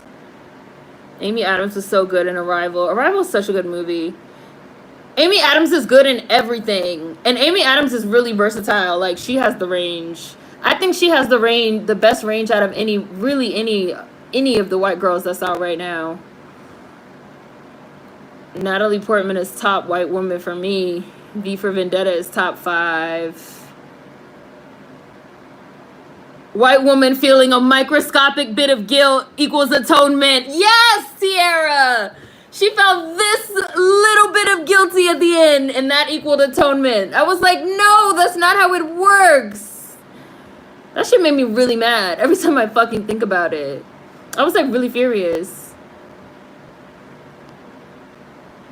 I wanted to like Arrival. I need to go back. You kind of have to watch it a few times. Not saying you haven't, but... Hi, we're watching Black Dynamite.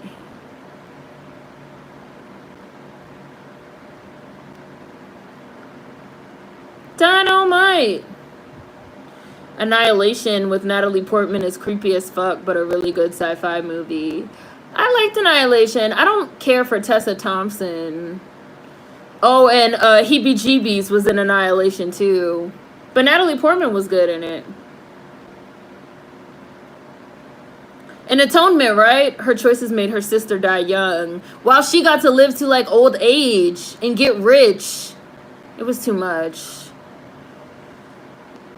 I love Arrival. Annihilation was good. What ate me up about Atonement is when she imagined that she went back and apologized for what she did to them, and you find out that it was just that, her imagination. That movie was a lot. It was definitely like, wow, the white woman felt like this sorry. Like, she told a huge lie that ruined people's lives. And they really try to paint her as like a sympathetic figure because she felt like this much sorry about it. At the end of her life, when she was already old and she was already rich, she didn't feel that motherfucking bad about it. I was like, this is not... It was just like, that was something that was like such a white perspective to me. Like, no.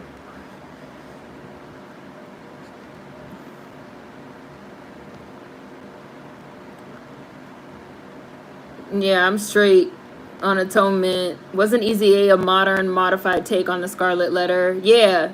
The Scarlet Letter is the A.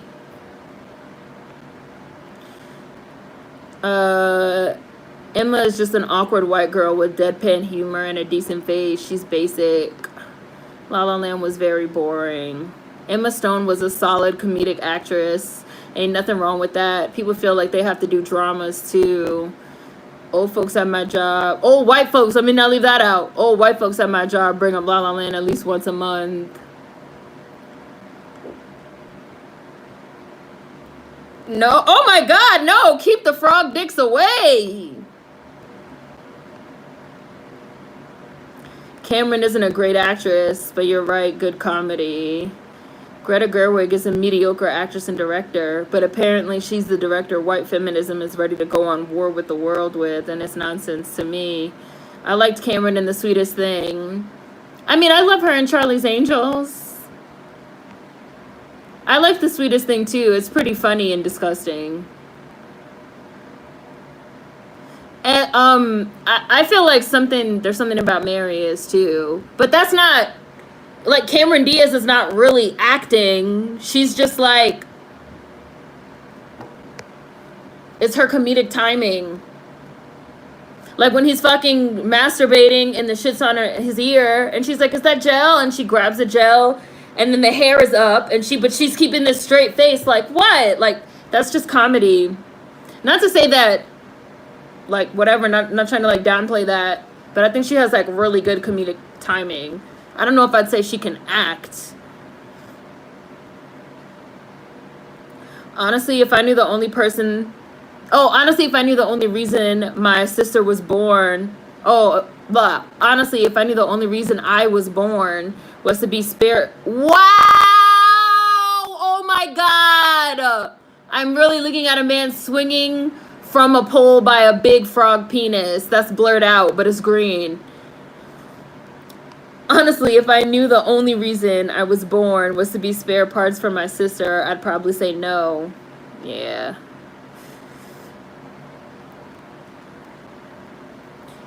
I have a soft spot for Cameron Diaz because I like Charlie's Angels. He's got tadpoles and issues.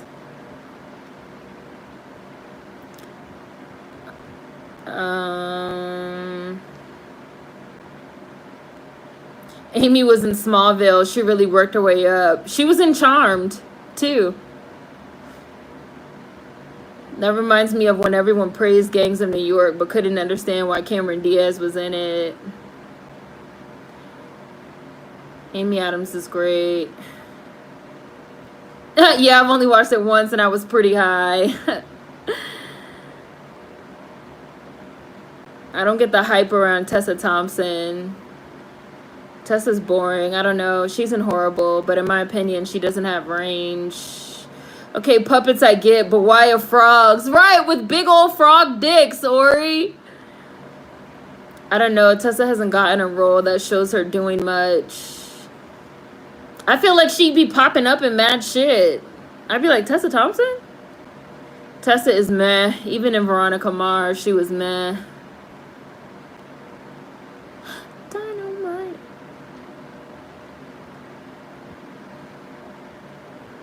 Tessa was okay in Creed and for Color Girls. White Logic, I feel bad about lying on you and creating years worth of harm now that I've lived my life and I'm old. So we good? Right, White Logic. That's what Atonement is about, Squarebox. I feel bad about lying on you and creating years worth of harm now that I've lived my life and I'm old. So we good, right? That's what Atonement is about.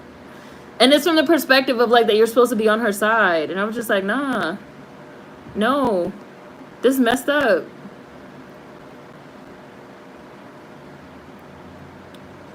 And the other thing about Atonement is that the other little girl was her friend. The man that she married was the man she needed to tell on. It was just like she ruined like multiple lives with a lie. And that's it, you know? And then we like watch how the ripple effects of the lie like fuck up. It just went off. And we watch how the ripple effects of the lie like fuck up people's lives. Tessa Thompson is great in season 3 of Westworld and Sorry to Bother You. Well, I have complicated feelings about Westworld, so we can disagree there. And I also didn't necessarily feel like Tessa Thompson was great in Sorry to Bother You. I felt like the character she was playing was great, but I don't know if I would say she was great. Like, the concept of the character was cool, but I think that a different actress probably could have did more with it. But I think the concept was so cool that, like, she got carried by the concept, and, like, Stephen Yeun and, you know, everybody. I need to get back to watching Westworld. I really enjoy it. Good luck. How much? If you've only seen season 1, you might just want to not get back to it.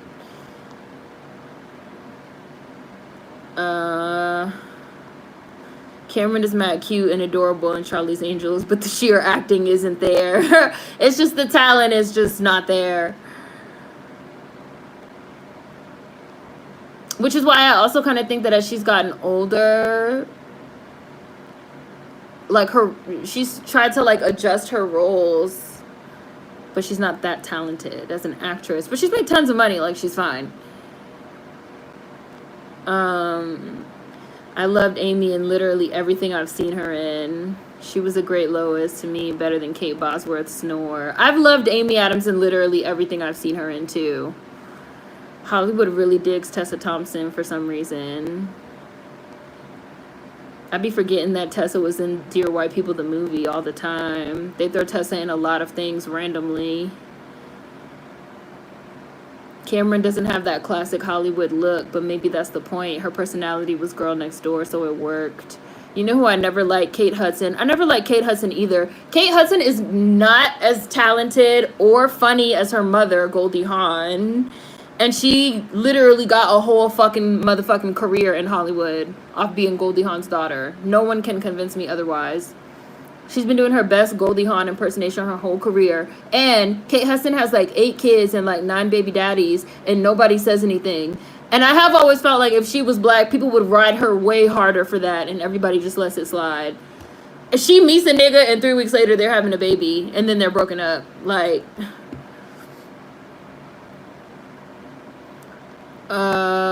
Kate Hudson is another bland white woman. As a lover of Disney and Amy Adams, I'm still waiting on Enchanted 2. Enchanted is such a funny movie. It's so funny. Like, Amy Adams can really do comedy. She can do comedy. She can do drama.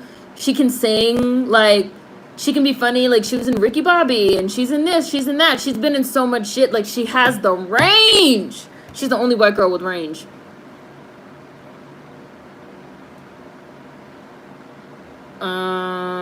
To me, Tessa was only good in Creed.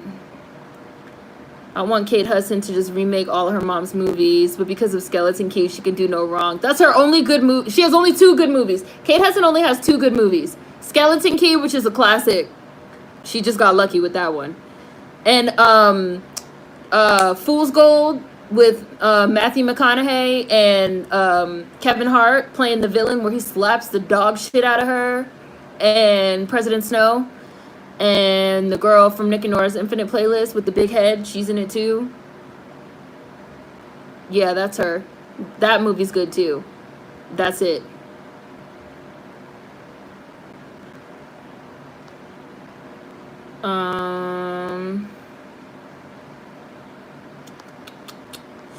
Let's see. Kate Hudson is bland. Bland. Never saw Atonement, but I just read the wiki synopsis. Are you kidding me? That girl was horrible. She was so bad, Nicole. She was a horrible person. And she, like, ruined people's lives and just didn't care. And then they had the nerve to call the shit Atonement. But I know it's based off a book, so fuck the book, too. Kate Hudson is pathetic as an actress. I agree. Katherine Heigl had a run in rom-coms that I enjoyed, but apparently she's a horrible person that never shuts up, which I believe. Kate Hudson got her career because of nepotism.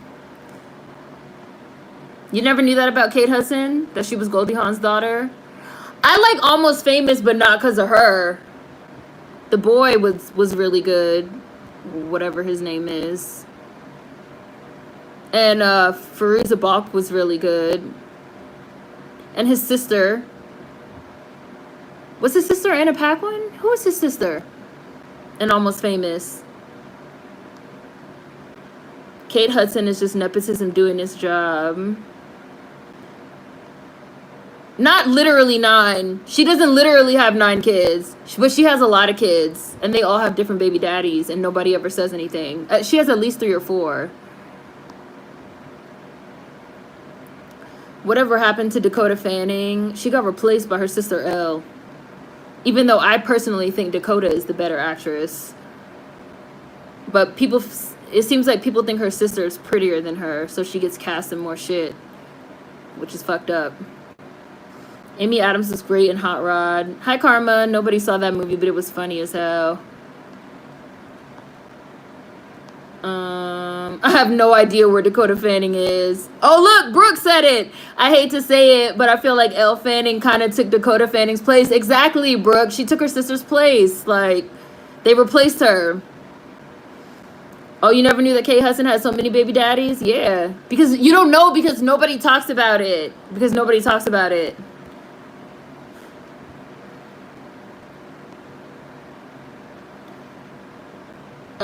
Very true about Kate Hudson with the multiple baby daddies. Erykah Badu gets crap for having a lot of baby daddies. A lot of people do, but nobody says anything about Kate Hudson. Like, one of them she just had, like, a couple years ago. So I'm pretty sure it has to be 4. I'm pretty sure it's like 4 of them. Because I remember my mom had, like, texted me. She was like, guess who's pregnant? I was like, who? She was like, Katie Hudson. I was like, damn, who the baby daddy? She was like, you know, some random person. You know, she just let anybody knock her up. I was like, I know, and nobody talks about it. That's bold because Dakota is a great actress. I think Katherine Heigl is terrible, but because she defends herself, she's considered difficult. No, Katherine Heigl is a bitch. The first time I ever seen Katherine Heigl was on fucking Roswell when she was a teenager.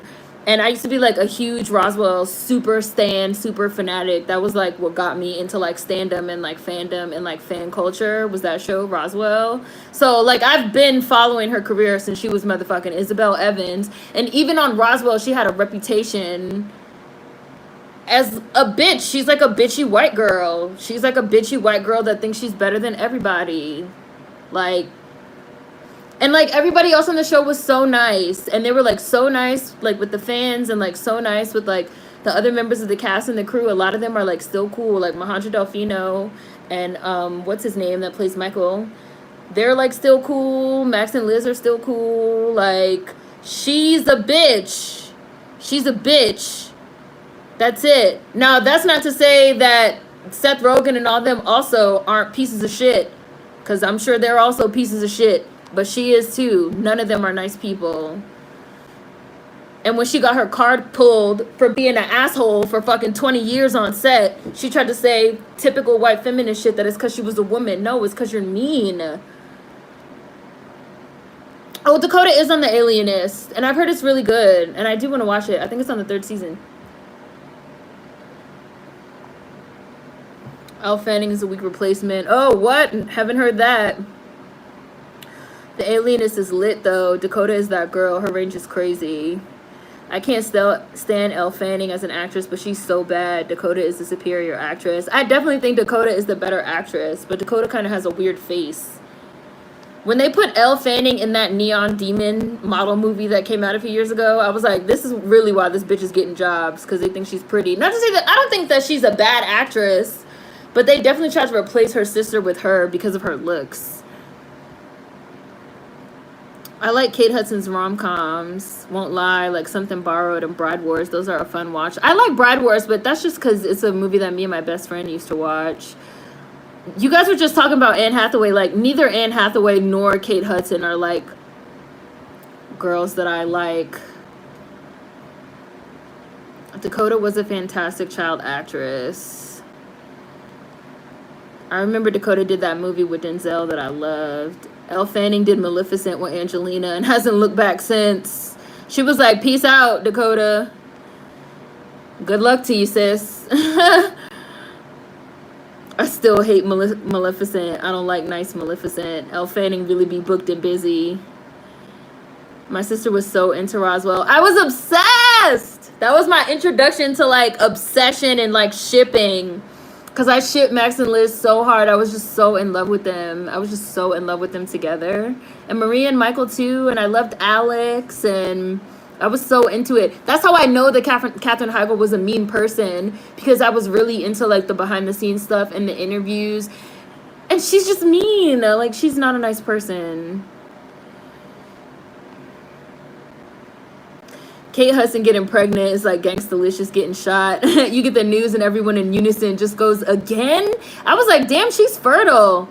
I was like, she's fertile for a white bitch. Katherine Heigl is such a bitch. Katherine took out her name from the Emmys for her role as Izzy on Grey's Anatomy because she didn't think the writer's game made her material worthy of the nomination.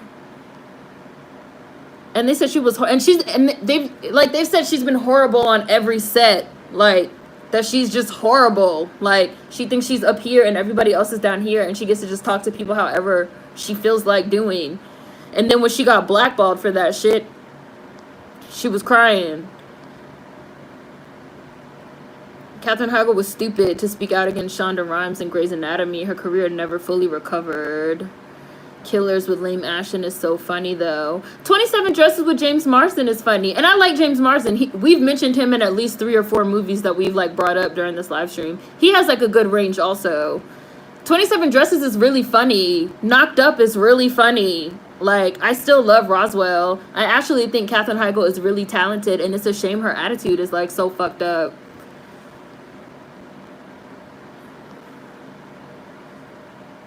She said that Seth Rogen was a misogynist, Squarebox, which I can believe.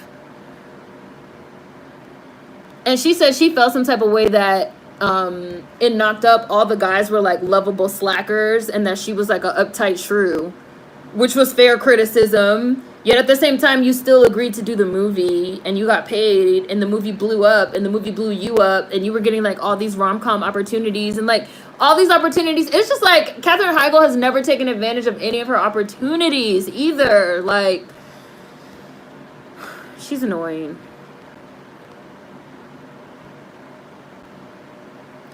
I actually really like 27 Dresses. That line, today you're just some bitch who broke my heart and cut up my mother's wedding dress. Drag her. I like 27 Dresses. I did like 27 Dresses. The Neon Demon movie was so weird as a concept. Dakota Fanning was in Twilight. Yep.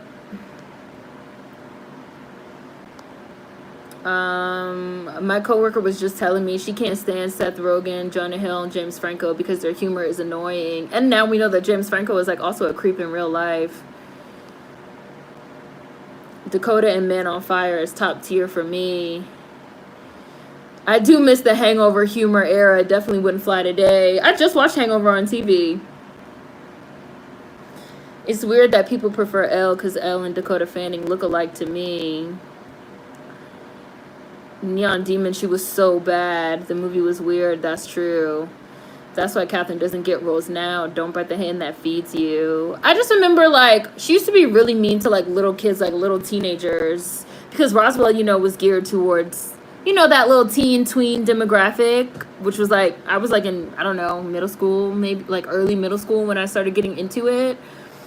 And, like, people were really into it and, like, super standing it. And she just, like, wasn't feeling it. You could tell she was like, she thought she was above it. Katherine thought she was becoming America's next movie darling with 27 Dresses and Knocked Up, and that she was such hot shit. She treated everybody bad. Now look at her.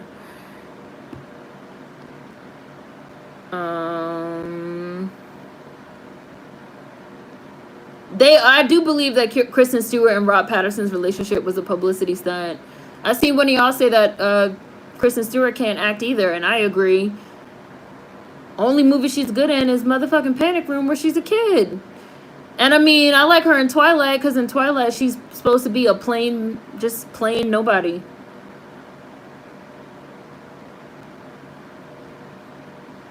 Roswell really had aliens working at a restaurant with an alien theme, wearing fake alien antlers. Max and Liz, Maria and Michael, I'm still pissed about Alex 2 decades later. She killed Alex! You guys know how hard it was for me to get into Lost? Because every time they showed Emily DeRavin, I just kept thinking, like, that bitch killed Alex. She killed Alex. She killed Alex. She lured him out to Las Cruces. She mind warped him. She killed him. And then she mind warped Kyle to help her bury the body. He didn't even know. And he got so upset. He was like, I welcomed you into my home. I treated you like my sister and you do me like that. I was like, send that bitch back to motherfucking planet motherfucking Naboo or wherever the fuck they came from. I can't look at her anymore. I can't look at her. It really took me a while to get into Lost for real. Because every time I saw her, I used to get so furious. I used to be like, she fucking killed Alex. She killed Alex. And then she got pregnant. Oh my gosh, it was so much stress. It was so stressful for my little 11, 12-year-old self. I was just like, it was so much. It was so much. That was my introduction to like Stan culture, and you feel so emotionally strong and emotionally attached. It was too much. That really pissed me off too. She killed Alex. Fucking Tom Hanks' son. Not the weird one. The other one. And then he turned up again on Dexter with the Trinity Killer. Oh, you're watching Roswell now for the first time? I haven't seen Katherine Heigl booked in something in at least half a decade. I like James Marsden as well. Hollywood forgives pretty white women a lot of grace, so for Katherine to get blacklisted, you know it's serious. My fave Katherine Heigl is Wish Upon a Star. Oh yeah, that used to be my movie too. Like, I was rooting for her. Like, I followed her since she was basically a kid actress, and she just never got it together. Because she had this fucked up attitude. Like, she's better than everybody. I love Dakota and Uptown Girls with Brittany Murphy. Brittany Murphy was dope. Kate Hudson's mom has 3 kids and her dad has 5, so she's just following in their footsteps. It was funny how Katherine Heigl waited till after the check cleared to talk shit and look down on the film. Uptown Girls is so underrated. Brittany Murphy had the range. Katherine Heigl is judgy. She had a lot to say about her character's actions on Grey's and then was shocked when she got blackballed. R.I.P. Brittany Murphy. Yeah, she was cool. Knocked Up is funny, but Judd Apatow is a bad director. Jonah Hill is weird. Yeah, like, that whole set is weird. Like, that whole set is fucking weird.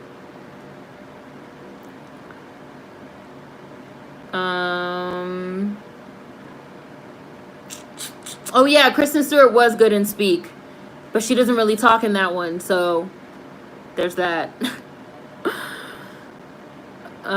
Whatever happened to Evan Rachel Woods? She's the lead on Westworld. She's the lead on Westworld. Fucking Dolores. And they say she's a shitty person too. She kind of transitioned to TV because she was on True Blood for a while too. And now she's on Westworld. She's like been the lead on Westworld for the last 3 years or whatever, and they're getting to season 4, so that's what she does. Even though Dolores in her accent really needs to get out of my face. The first Twilight movie was a cultural reset. Yeah, the rest of the franchise is cool, but the first one is a cult classic. That underwater movie, I heard it was really bad, Deb. Kristen Stewart might be the worst actress on the planet. Evan Rachel Wood is in Westworld, but Westworld is terrible. I like Kristen Dunst. Where does she go? She still pops out every now and then. She was in Hidden Figures. I think Kristen Dunst became more selective because, you know, she had like a little breakdown. I love her movie Melancholia. It's one of my favorite movies.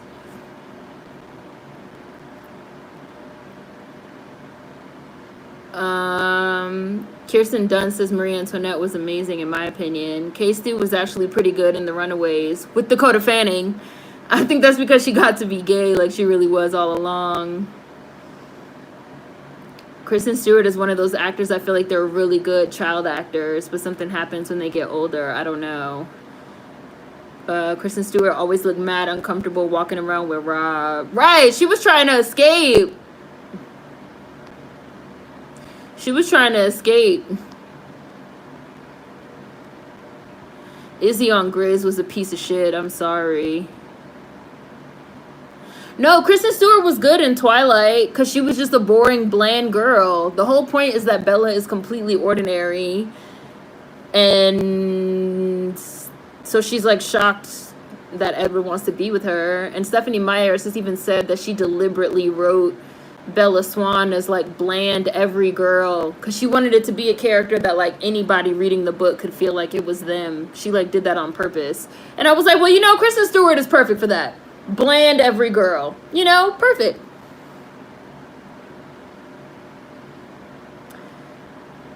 Let me get this checked, then I'm gonna run my mouth. Katherine Heigl. Bye, Alexia. When I get to the end of the chat, we'll head out.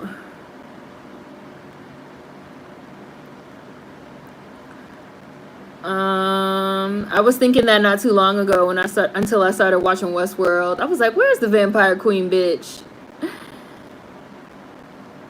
Yeah, I heard it wasn't that good, Deb.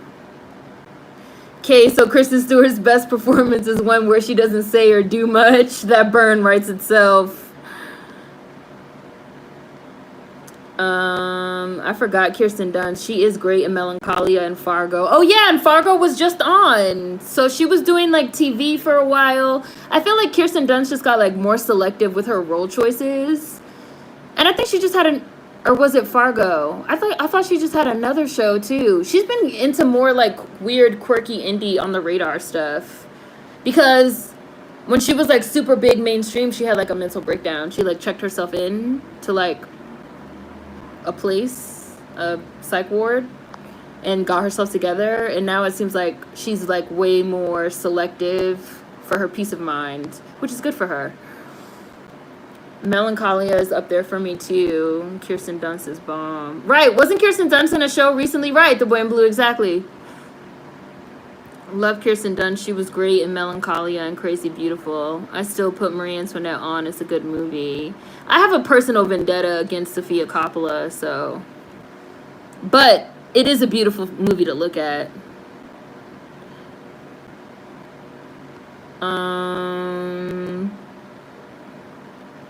Yes, Midnight Sun is finally coming out. August 4th. Midnight Sun is coming out, which I will be getting it. I read Midnight Sun when it was leaked years ago. Yeah, the first 100 pages got leaked, and Stephanie Myers was furious, and she said she would never finish it, even though it was so good. It was so much better than the original books, because the story is better. It makes a million times more sense when it's from Edward's perspective. Stephanie Meyer deliberately wrote Bella to be a canvas for the audience to basically insert themselves in the book, so Bella is meant to be bland as fuck. Emily Browning was almost Bella. I almost wish she would have taken the part. Kirsten Dunst checked into rehab for depression after Fargo, so that's why you don't hear from her. She had a baby not too long ago too, Kirsten Dunst. Oh, I didn't know she had a baby. I know she like had problems with her mental, and so she like took some time.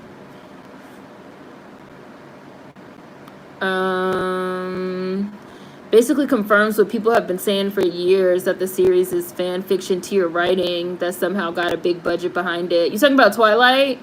Twilight is basically fan fiction. It's sort of like Romeo and Juliet fanfic.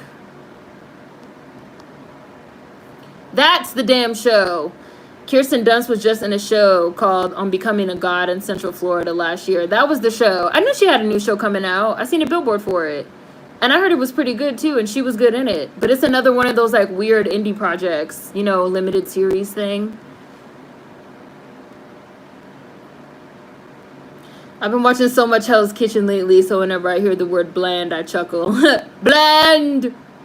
Sofia Coppola in that Beguiled remake, which Kirsten Dunst was also in. And Nicole Kidman, who y'all have a love-hate relationship with. She showed her true colors when that movie came out. Yeah. That's good on her. Glad she got some help. Yes, exactly, Nicole. Yup, that's her. That's why I hate her ass. I wish more of these celebs worked on their mental. Some of them worked themselves ragged and then snap. 50 Shades was literally fanfic that got lucky. Yup. It's funny because Twilight was like Romeo and Juliet fanfic. And 50 Shades of Grey was like Twilight fanfic. Sofia Coppola made that movie in antebellum times with no depiction of slaves or slavery. She rewrote history. Yeah, I really was disturbed by that shit. I was like, what the fuck? Like, bitch, what? No, we're not about to do this. And she has like a history of doing that type of thing. She likes to whitewash, and she's weird with race. And I also think Sofia Coppola is like, I think she's an overrated director. She's like Francis Ford Coppola's niece or something. I'm not going to say that she's like a complete Kate Hudson, totally getting by on nepotism, but I feel like Sofia Coppola has gotten a lot of opportunities just because her uncle or whatever is Francis Ford Coppola, who's like, you know, great, iconic white male director or whatever. Because like, she did Lost in Translation, which she also wrote the screenplay for. And she won an Academy Award for that screenplay. And the whole perspective of Lost in Translation was really weird. Like, her perspective is always weird. I feel like Sofia Coppola can, like, technically make a great movie. Like, it'll be a great picture to look at. Like I just said about Marie Antoinette, like, beautiful to look at. She really understands, like, scene and, like, aesthetic and, you know... But her perspective is, she's Francis Ford Coppola's daughter. Well, yeah. But like her perspective is always weird. Like I really enjoyed Lost in Translation because it's like set in Tokyo and like the neon and like the perception of like being in a foreign place or whatever. But the perspective is like white people in Japan, and Japan is so weird. And the food they eat is so weird, and you know, me, Scarlett Johansson, and Bill Murray, we don't speak the language, and everybody is so frenetic and frantic. You know, it was just like a really weird, like, her perspective is weird. And that's always her perspective in everything. Her perspective is always like poor white people. And that was even also her perspective with The Beguiled. It's like poor white people. Like, oh, the poor Confederates. And so it's just like, you know, you can make a technical film and it's gorgeous, but like, why does your perspective suck? And yet you keep getting opportunities to make these movies because apparently Francis Ford Coppola is your father, you know? I don't know. That's just how I feel.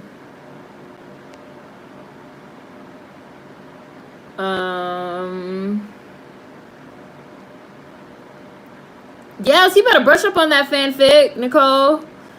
50 Shades is so bad. I don't understand how it got published. There are fanfic way better in the universe. Why? It was because it had like explicit graphic, like kinky sex scenes that weren't even that explicit. But you know, you had like horny housewives reading that shit and downloading it.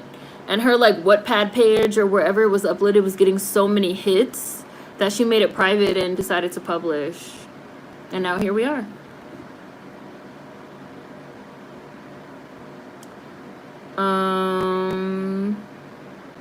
I'm always amazed by these Wattpad fanfics that do really well and get a movie. Sophia is living on nepotism as well. She's Ford Coppola's daughter. She comes from a huge family too. Nicolas Cage is her uncle. Oh, is Talia Shire her mom? Pretentious. Yeah, it's like a lot. I wrote a Medium piece on it that got around The Beguiled. Like, it got around. It, like, went viral. And it fucking stopped that shit in its tracks, and she hasn't made another movie since. But I think she's making another one right now. Sofia Coppola can do cinematography. Marie Antoinette was gorgeous to me. The color, the mood. Yeah, like, she understands, like, mood and tone and how to, like, set a scene and all that. But then you're watching and the people open their mouths and start talking, and it's just like, no, like their perspective sucks. But yeah, everything else is eh. Talia Shire is her aunt. I knew it was something like that. I don't give a damn about Confederates or their perspectives. Let me get on Wattpad and write a book. Do it! Oh, the article on the Beguiled? Yeah, I'll link it. I'll link it. She said she wanted to do a movie about, you know, women during the Civil War, whatever, daughters of the Confederacy, whatever. But she was like, but I don't want to talk. She was like, I want to talk about like feminism, but I don't want to talk about race. And I was just like, but it's the Civil War. Like, you can't, like. And you're on the side of the Confederates. You're like depicting it from the side of the Confederates. How can you say you don't want to discuss race? It makes no sense. Your medium piece is why Sofia Coppola has Marlon Wayans and Rashida Jones as the leads in her new project. You cannot tell me otherwise. That piece got around. Like, it got around. It got around. It got quoted by Jacob and Magazine in their review. Like, it got around. And there was like all this buzz, like Sofia Coppola might win Best Director. Da da da da da da da da. I wrote my piece. It got way around, and that shit said, "Nope, you can't keep doing this, Sophia." The best part of Marie Antoinette is the aesthetic, honestly. And even if you like read about like Sofia Coppola and how she made Marie Antoinette, and like her perspective on the character. Her perspective on the character is like, Marie Antoinette is like misunderstood, and she's innocent, and she's naive, and she doesn't understand that her people are starving. You know, like she has all this compassion for like white, you know, Confederates and fucking French monarchs and like colonizers. Like, she keeps making these movies that are like white colonizers. They're just like you. It's like, no, please stop.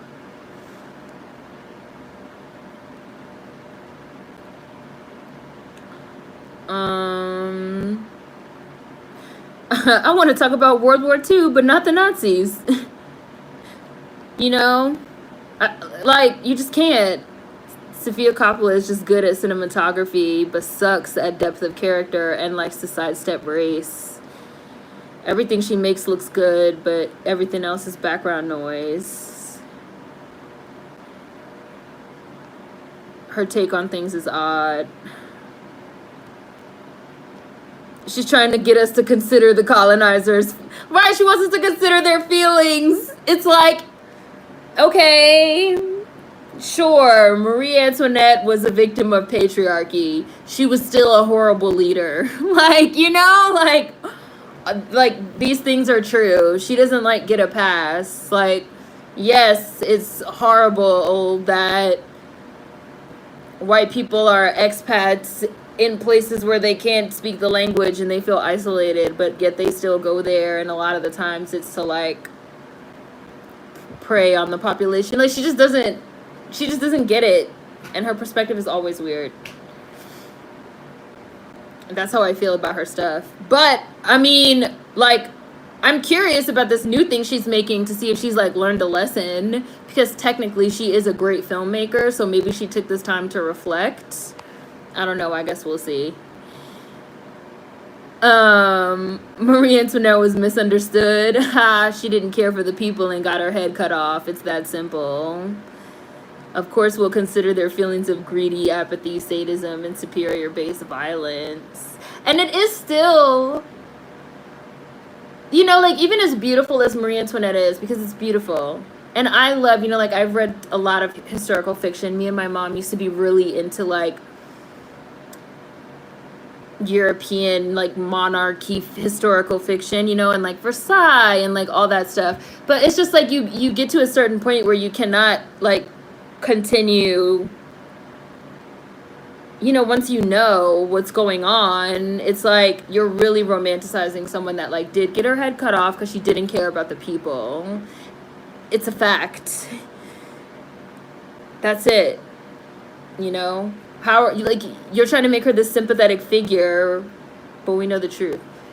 Right, you can't fantasize reality away. Or if you're going to present your film as some type of fantasy, you know, that's your prerogative. But then when you're giving interviews and people ask you, because again, like this is something that happened with The Beguiled. When you're giving interviews and people are asking you because you say things like, yeah, I had my actors watch, you know, Gone with the Wind and shit like that so that they could get a feel for like the South and the Weeping Willows and the Antebellum and the Porches.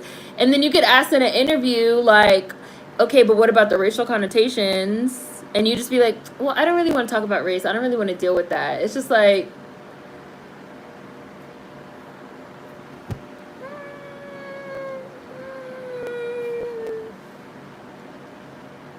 so you're making a Civil War Confederate fantasy? In 2016? Why? You know? Or even if it's a fantasy, you should still be able to discuss it in interviews, you know? If people ask you about Marie Antoinette getting her head cut off, you can't just be like, well, her head was cut off because she was misunderstood. That's not really why. I did like The Other Bowling Girl. It's a classic book. Great book. Decent movie, but an amazing book. Coddling the Privileged. Can't relate. Right! Can't fantasize reality away. Yeah. Living in a fantasy world.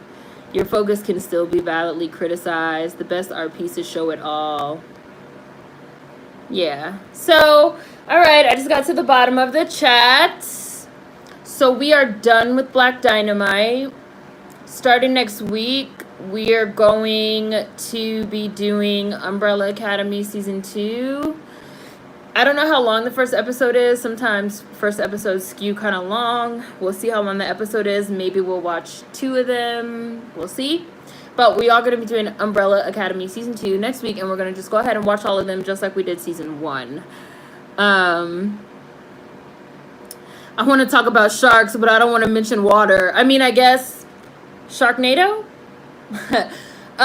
Yeah, oops, sorry, I just hit my cord. Yes, the boy in blue said you can search SerenSensei on Medium and you'll find all my pieces. That's true. Also, my piece on The Beguiled. I mean, if you just type in like SerenSensei The Beguiled, it will most likely pop up. It's on Medium. It got republished on Riot. You can find it around, but I'll post a link too. Like when I say it got around, like I'm serious. Like it got around, like way more than I ever thought. So you should be able to find it, but I'll post a link as well. So see you guys for Beesbake next week. It will be Umbrella Academy Season 2. Bye. Whoops.